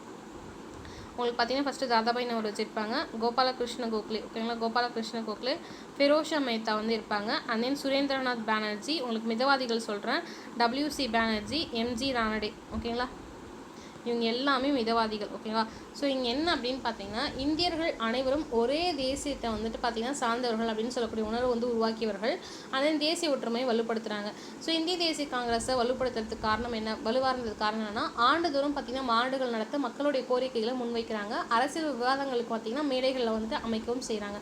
அரசியல் விழிப்புணர்வும் அதை ஏற்படுத்தியிருக்காங்க. மக்களுக்கு அரசியலுடைய உரிமைகள் வந்து என்னென்ன அதை பற்றி குறித்து விழிப்புணர்வுகள் பார்த்தீங்கன்னா இந்த மாடரேட்ஸ் அப்படின்னு சொல்லக்கூடிய மிதவாதிகள் வந்து ஸ்டார்ட் பண்ணியிருக்காங்க. ஸோ இதை தாண்டி பத்திரிகைகள், பொதுக்கூட்டங்கள் இது மூலமாக கருத்துக்கள் வந்து நிறைய பரவுறாங்க. பொருளாதார சுரண்டல் பற்றி வெளியிட்டவர் தான் பார்த்தீங்கன்னா வந்து உங்களுக்கு தாதாபாய் நௌரோஜி அவர்கள். செல்வ வடிகால் கோட்பாடு அப்படின்னு சொல்லுவாங்க, வாழ்வு கோட்பாடுன்னு சொல்லுவாங்க, ட்ரைன் தியரின்னு சொல்லுவாங்க. ஓகேங்களா. இந்தியாவுடைய செல்வத்தை இங்கிலாந்துக்கு வந்து எப்படி வந்து கொண்டு போனாங்க, எப்படி வந்து செலவுப்படுத்தினாங்க அப்படின்ற விஷயத்த சொல்லியிருப்பாரு. நிர்வாக சீர்திருத்தங்கள் அப்படின்னு சொல்லும் போது என்னென்னா சட்டமன்றங்களில் இந்தியர்களுடைய பிரதிநிதித்துவம் அதிகரிக்க வேணும் அப்படின்ற ஒரு விஷயத்த சொல்லியிருப்பாங்க. இந்தியர்களுக்கு உயர் பதவிகளை வந்து வாய்ப்பு வந்து வழங்கணும் அப்படின்ற விஷயத்தை வலியுறுத்தியிருப்பாங்க. இந்திய சிவில் சர்வீஸ் ICS அப்படின்னு சொல்லக்கூடிய தேர்வை இந்தியாவில் நடத்த வேணும் அப்படின்ற கோரிக்கைகள் கொடுத்துருப்பாங்க. இந்திய இளைஞர்களுக்கு சம வாய்ப்பு அளிக்கணும் அப்படின்ற விஷயத்தெல்லாம் சொல்லியிருப்பாங்க. ஸோ குடிமக்களுடைய உரிமைகள் அப்படின்னு சொல்லும் போது கருத்துரிமை, பத்திரிகை சுதந்திரம், பேச்சுரிமை போன்றவை வந்து பாதுகாக்கணும் அப்படின்னு சொல்லியிருப்பாங்க. ஓகேங்களா. ஸோ தொடக்க கால தேசியவாதிகளோட வரம்புகள் அப்படின்னு சொல்லும் போது ஆங்கில அரசுடைய நீதி மீது அதிக நம்பிக்கை வச்சுருந்துருப்பாங்க. அந்த மக்களை பெரிய அளவில் இயக்கவில்லை. ஓகேங்களா. அது ஏன் அப்படின்னு பார்த்தீங்கன்னா கற்றவர்களையும் அரசியல் சார்ந்தவர்களுடைய இயக்கங்கள் அதிகமாச்சு. மக்கள்கிட்ட வந்துட்டு என்னதான் மேடைகள் போட்டு கருத்துக்கள்லாம் ஸ்டார்ட் பண்ணாலும் மக்களுடைய பேச்சுகள் வந்து இங்கே ஈடுபடல. ஸோ மனுக்கள், வேண்டுகோள்கள் போன்றவங்க போன்று ரொம்ப மென்மையான வழிமுறைகளை வந்து அதிகம் பயன்படுத்தியிருப்பாங்க. சரி, ஓகே. இவங்களுடைய முக்கிய சாதனைகள் என்ன அப்படின்னு பார்த்தீங்கன்னா, தேசிய இயக்கத்தை வலுவாக வந்து அடித்தளம் அமைச்சிருக்காங்க. ஓகேங்களா. அப்போ ஸ்டார்ட் பண்ண காங்கிரஸ் தான் இப்போ இருக்குது. கரெக்டாக 1885 ஸ்டார்ட் பண்ணது 2025 இருக்குது. ஓகேங்களா. ஸோ பேசிக் கொஞ்சம் ரொம்ப ஸ்ட்ராங்காக போட்டிருப்பாங்க. இந்தியர்களுக்கு பார்த்தீங்கன்னா மிகப்பெரிய தேசிய உணர்வை ஏற்படுத்தியிருப்பாங்க. அதுக்கப்புறம் பார்த்தீங்கன்னா வந்து லேட்டர் டேஸில் தீவிர தேசியவாதிகள் மற்றும் மகாத்மா காந்தியுடைய மக்கள் இயக்கங்கள் வழிவகுத்தார்கள். ஓகேங்களா. ஸோ தேர்வுக்கான முக்கிய பாயிண்ட்ஸ் என்ன அப்படின்னு பார்த்தீங்கன்னா, வேறு என்ன பாயிண்ட்ஸ் கேட்பாங்கன்னா, எப்போ ஸ்டார்ட் பண்ணாங்க, அண்ட் தென் வந்து மாடரேட்ஸ் வந்து யார், அவங்களோட முக்கிய கோட்பாடுகள் அப்படின்னு சொல்லும் போது வந்து என்ன சொல்லுவாங்கன்னா, ஆங்கிலத்தில் கான்ஸ்டியூஷனல் மெத்தட் அப்படின்னு சொல்லுவாங்க. ஓகேங்களா. ஸோ இது ஆல்ரெடி ஒரு டைம் யூபிஎஸ்சியில் கேட்டிருப்பாங்க. இது என்ன கான்ஸ்டியூஷனல் மெத்தட் அப்படின்னு பார்த்தீங்கன்னா வந்துட்டு அரசியல் சட்ட வழிமுறைகள் அப்படின்னு சொல்லுவாங்க. முக்கிய பொருளாதாரம் வந்து ட்ரைன் தியரி. முக்கிய தலைவர் யார் அப்படின்னு பார்த்தீங்கன்னா கோபாலகிருஷ்ண கோகலே அவர்கள். ஓகேங்களா. ஸோ இங்கே பார்க்கலாம், பத்திரிகைகள் பொறுத்த வரைக்கும் நவ்ரோஜி பற்றி நான் அன்றைக்கே சொல்லியிருப்பேன்.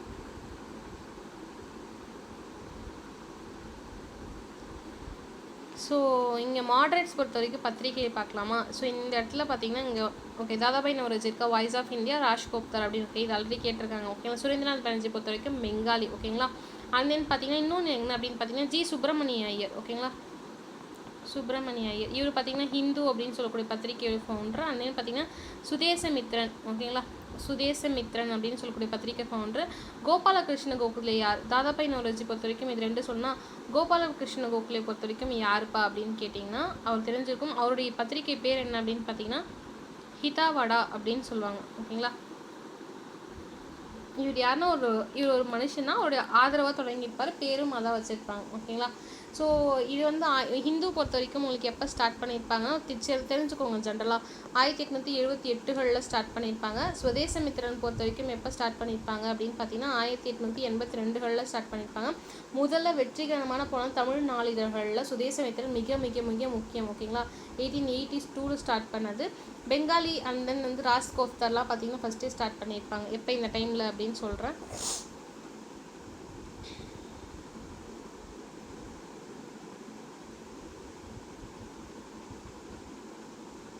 இப்போ ஒவ்வொருத்தராக பார்த்துட்டு வந்துடலாம். அந்த 6 பேரில் ஒவ்வொருத்தராக என்னென்ன பண்ணாங்க அப்படின்னு பார்த்துட்டு வந்துடலாம். ஃபஸ்ட்டு பார்த்தீங்கன்னா சுரேந்திரநாத் பானர்ஜி அவர்கள். ஓகேங்களா. ஸோ இவர் யாருப்பா அப்படின்னு பார்த்தீங்கன்னா வந்துட்டு இவர் எப்போ பிறக்கிறாருன்னா 10வது மாதம் நவம்பரில் 1848 பிறக்கிறாரு.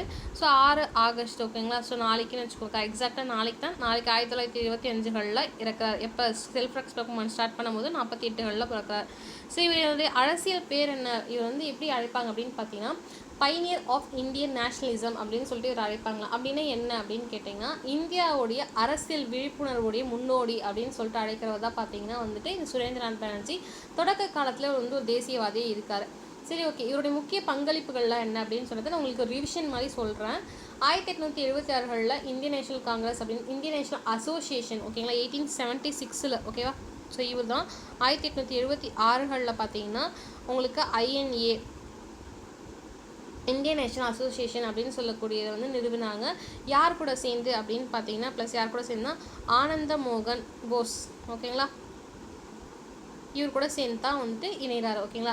ஸோ இந்திய மக்களுடைய தேசிய உணர்வை வளர்க்குறாரு. இந்திய சிவில் சர்வீஸில் ICS அப்படின்னு சொல்லக்கூடிய தேர்வில் இந்தியர்களுக்கு சம வாய்ப்பு கிடைக்க வேணும் அப்படின்னு வலியுறுத்துறாரு. நாடு முழுவதும் சுற்றுப்பயணம் செஞ்சு அரசியல் விழிப்புணர்வை ஏற்படுத்துறாரு. 1885 உருவான இந்திய தேசிய காங்கிரஸோட உடன் வந்துட்டு இருக்கிறார். ஓகேங்களா. ஸோ பத்திரிகை அப்படின்னு பார்க்கும்போது பார்த்தீங்கன்னா வந்துட்டு த பெங்காலி அப்படின்னு சொல்லக்கூடிய பத்திரிகை தான். இந்த பத்திரிகை பார்த்தீங்கன்னா ஆங்கில பத்திரிகையாக வந்து நடத்துகிறாங்க. சுதேசி கருத்துக்களை மக்கள்கிட்ட பரப்புகிறாங்க. ஓகேங்களா. ஸோ முக்கிய பட்டம் அப்படின்னு பார்த்தீங்கன்னா சுரேந்திரநாத் பானர்ஜி பொறுத்த வரைக்கும் ராஷ்டிரகுரு அப்படின்னு சொல்லுவாங்க. ஓகேங்களா. அதுக்கப்புறம் பார்த்தீங்கன்னா வந்து 1876 நான் இப்போ இயரை சொல்கிறேன். 76 இந்தியன் நேஷனல் அசோசியேஷன், 83 முதல் இந்தியன் நேஷனல் கான்ஃபரன்ஸ் நடத்துகிறாரு. INC அப்படின்னு சொல்லக்கூடிய கான்ஃபரன்ஸ் வந்து நடத்துகிறாரு. 1895 இந்தியன் நேஷனல் காங்கிரஸோட தலைவராக இருக்கார். இப்போ 1895 ஓகேங்களா INCயோட தலைவராக இருக்கார். 1902 மீண்டும் பார்த்தீங்கன்னா 1902 இந்தியன் நேஷனல் காங்கிரஸோட தலைவராக இருக்கார். ஓகேங்களா. இந்த பாயிண்ட் நோட் பண்ணிக்கோங்க. 2 டைம் இருக்காரு. 1902 ஒரு டைம், 1895 ஒரு டைம் இருக்காங்க. அண்ட் தென் பார்த்தீங்கன்னா 1876 பொறுத்த வரைக்கும் இந்தியன் நேஷனலோட அசோசியேஷனில் ஆனந்த் மோகன் போஸ் கூட வந்து இணைகிறாங்க. ஓகேங்களா. ஸோ நெக்ஸ்ட் பார்த்தீங்கன்னா தாதாபாய் நவ்ரோஜி. இவர் தாதாபாய் நவரோஜி பற்றி நம்ம ஃபுல்லாக படித்தோம் கரெக்டுங்களா. இது ஜஸ்ட் ஒரு ரிவிஷனாக மட்டும்தான் உங்களுக்கு இருக்கணும் தாதாபாய் நவரோஜி பொறுத்த வரைக்கும். இவர் பார்த்தீங்கன்னா வந்துட்டு ஃபஸ்ட்டு அவங்க பேசிக் சொல்லிடுறேன். இவர் பார்த்தீங்கன்னா செப்டம்பர் மாதம் 4ஆம் தேதி 1825 பிறக்கிறாரு. இந்தியாவுடைய முதுமனிதன் அப்படின்னு சொல்லிட்டு சொல்லலாம். ஓகேங்களா, பெருமனிதன் அப்படின்னு சொல்லுவாங்க. இறப்பு பார்த்தீங்கன்னா 30 ஜூன் அண்ட் தென் 1817 ஓகேங்களா இருக்கிறார். ஓகேவா. ஸோ இவரை பார்த்தீங்கன்னா grand old man of India, அதாவது இந்தியாவுடைய பெரும் தலைவர் அப்படின்னு சொல்கிறாங்க. தொடக்க காலத்தில் இவரும் தேசியவாதியாக இருக்கார். இவர் செல்வ வடிகால் கோட்பாடு அப்படின்னு சொல்லக்கூடிய ட்ரெயின் தியரியை உருவாக்குறாரு. அதாவது என்ன அப்படின்னு பார்த்தீங்கன்னா, இந்தியாவுடைய செல்வம் ஆங்கிலேயர்களால் இங்கிலாந்துக்கு கொண்டு செல்வதற்கான எப்படி கொண்டு சென்றாங்கன்னு விளக்குவார். ஸோ இது மூலம் பிரிட்டிஷோடைய பொருளாதார சுண்டலை அறிவியல் ரீதியாக எடுத்துரைச்சவர் பார்த்தீங்கன்னா இவர் தான். ஸோ இதை தாண்டி என்ன அப்படின்னு பார்த்தீங்கன்னா 1886 1893 1906 ஓகேங்களா 636 ஓகேங்களா. இந்த 3 முறை பார்த்தீங்கன்னா இந்திய தேசிய காங்கிரஸோடைய தலைவராக இருந்திருக்காரு. நான் ஃபஸ்ட்டே சொன்ன மாதிரி நான் மேலே சொன்ன பாயிண்ட் படி 1906 பார்த்தீங்க அப்படின்னா ஸ்வராஜ் அப்படின்னு சொல்லக்கூடிய ஒரு விஷயத்தை அவருடைய மாநாட்டில் சொல்லியிருப்பாரு அப்படின்னு சொல்லியிருந்தேன்னா இலக்கை தெளிவாக சொல்லியிருப்பாரு. 1892 ஓகேங்களா 1892 இங்கிலாந்து பாராளுமன்றத்தால் தேர்ந்தெடுக்கப்பட்டவர் இவர் தான். ஸோ லண்டனில் பார்த்தீங்கன்னா இந்திய சங்கம் அப்படின்னு சொல்லக்கூடிய இந்தியன் சொசைட்டி அப்படின்னு சொல்லக்கூடாது 1865 ஸ்டார்ட் பண்ணுவார். கிழக்கிந்திய கழகம் ஈஸ்ட் இந்தியன் அசோசியேஷன் அப்படின்னு சொல்லக்கூடாது 1866 ஸ்டார்ட் பண்ணுவார். 1901 ஓகே இங்கே இருக்குது இந்த பாயிண்ட் பார்த்தீங்கன்னா இந்தியாவுடைய வறுமை பிரிட்டிஷ் தன்மையற்ற ஆட்சியம் அப்படின்னு சொல்லக்கூடிய ஒரு நூலை புத்தகத்தை வெளியிடுவார். ஓகேங்களா. ஸோ இது பார்த்தீங்கன்னா செல்வ சுரண்டலுடைய கோட்பாடுகளை சொல்லியிருப்பாங்க. ஓகேங்களா. ஸோ அதுக்கப்புறம் பார்த்தீங்கன்னா கிட்டத்தட்ட 13 மில்லியன் பவுண்டுகள் மதிப்பை பொருட்களை இங்கிலாந்துக்கு ஏற்றுமதி செஞ்சுட்டு போனாங்க அப்படின்ற விஷயத்தை இவர் தான் சொல்லியிருப்பார். ஓகேங்களா. ஸோ வேற என்ன அப்படின்னு பார்த்தீங்கன்னா பத்திரிகையை பொறுத்த வரைக்கும் ராஜ்கோஃப்தர் அப்படின்னு சொல்லக்கூடிய குஜராத்தி பத்திரிகை. ஓகேங்களா. மேலே சொல்லியிருந்தோம் பார்த்தீங்களா வாய்ஸ் ஆஃப் இந்தியா ராஜ்கோஃப்தர்னு சொல்லிட்டு. இதில் பார்த்தீங்கன்னா குஜராத்துடைய பத்திரிகை. ஓகேங்களா. லாங்குவேஜ் பார்த்தீங்கன்னா குஜராத்தி.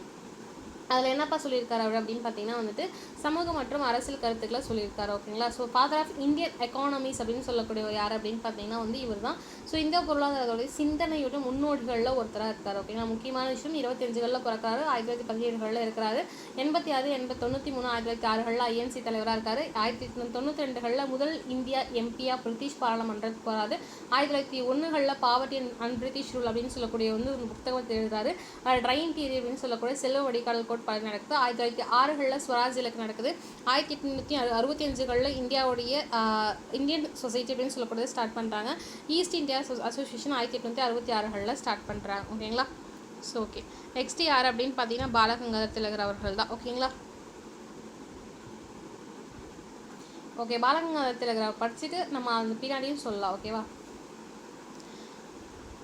ஸோ இவர் பார்த்தீங்கன்னா என்ன பாலகங்காதர திலகரை பொறுத்த வரைக்கும் பார்த்தீங்கன்னா உங்களுக்கு 27 ஜூன் ஓகே இது பிறந்ததில்லை 23 ஜூலை மாதம் 1856 பிறப்பார். 1 ஆகஸ்ட் ஓகேங்களா 1920 நான் கோஆப்ரேஷன் அப்போ 1920 இருப்பார். இவருடைய பேர் என்ன அப்படின்னு பார்த்தீங்கன்னா லோகமன்ய திலகர் அப்படின்னு சொல்லுவாங்க.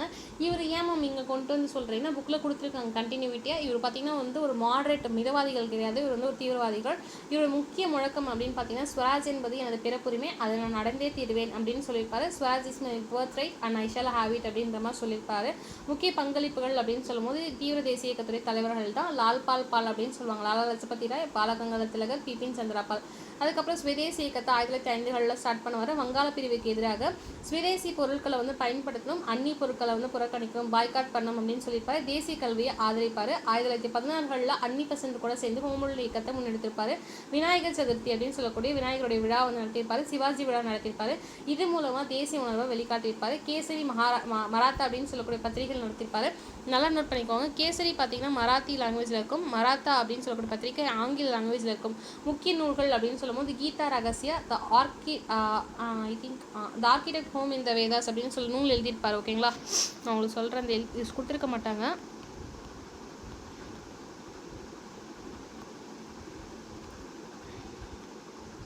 இந்த நூல் எழுதியிருப்பார். ஓகேங்களா. இன்னொரு நூல் உங்களுக்கு தெரிஞ்சிருக்கும், கீதா ரகசியம் அப்படின்னு சொல்லுவாங்க. ஓகேங்களா. கீதா ரகசியா ஓகேங்களா. ரகசியா இந்த 2 நூலையும் இவர் தான் எழுதியிருப்பார். சிறை தண்டனை பார்த்தீங்கன்னா 1908லேருந்து 1914 வரைக்கும் பர்மாவில், உங்களுக்கு சொல்லியிருப்பாங்க, கொஷினை கூட கேட்டிருப்பா, பர்மாவில் பார்த்தீங்கன்னா மாண்டலே அப்படின்னு சொல்லக்கூடிய இடத்துல பார்த்தீங்கன்னா சிறையில் அடைக்கப்பட்டிருப்பார். ஓகேங்களா. ஸோ அதுக்கப்புறம் வேறு என்ன அப்படின்னு பார்த்தீங்கன்னா, இந்தியாவில் ஆங்கிலேய ஏகாதிபத்திய ஆட்சிக்கு எதிராக வந்து பார்த்தீங்கன்னா நாடு தழுவிய எதிர்ப்பை வந்துட்டு அழைப்பு விடுத்திருப்பார். 1897 ஜூலை மாதம் 27 திலகர் கைது செய்யப்படுறாரு. இந்திய தண்டனை சட்டம் 124 கீழே வந்து கைது செய்யப்பட்டு குற்றத்தை வந்துட்டு சாட்டப்படுறார். ஓகேங்களா. ஸோ நல்லா ஞாபகம் வச்சுக்கோங்க. அவ்வளோதான். ஸோ வந்துட்டு உங்களுடைய டாபிக்ஸ் ஃபுல்லாக இவ்வளோ தான்.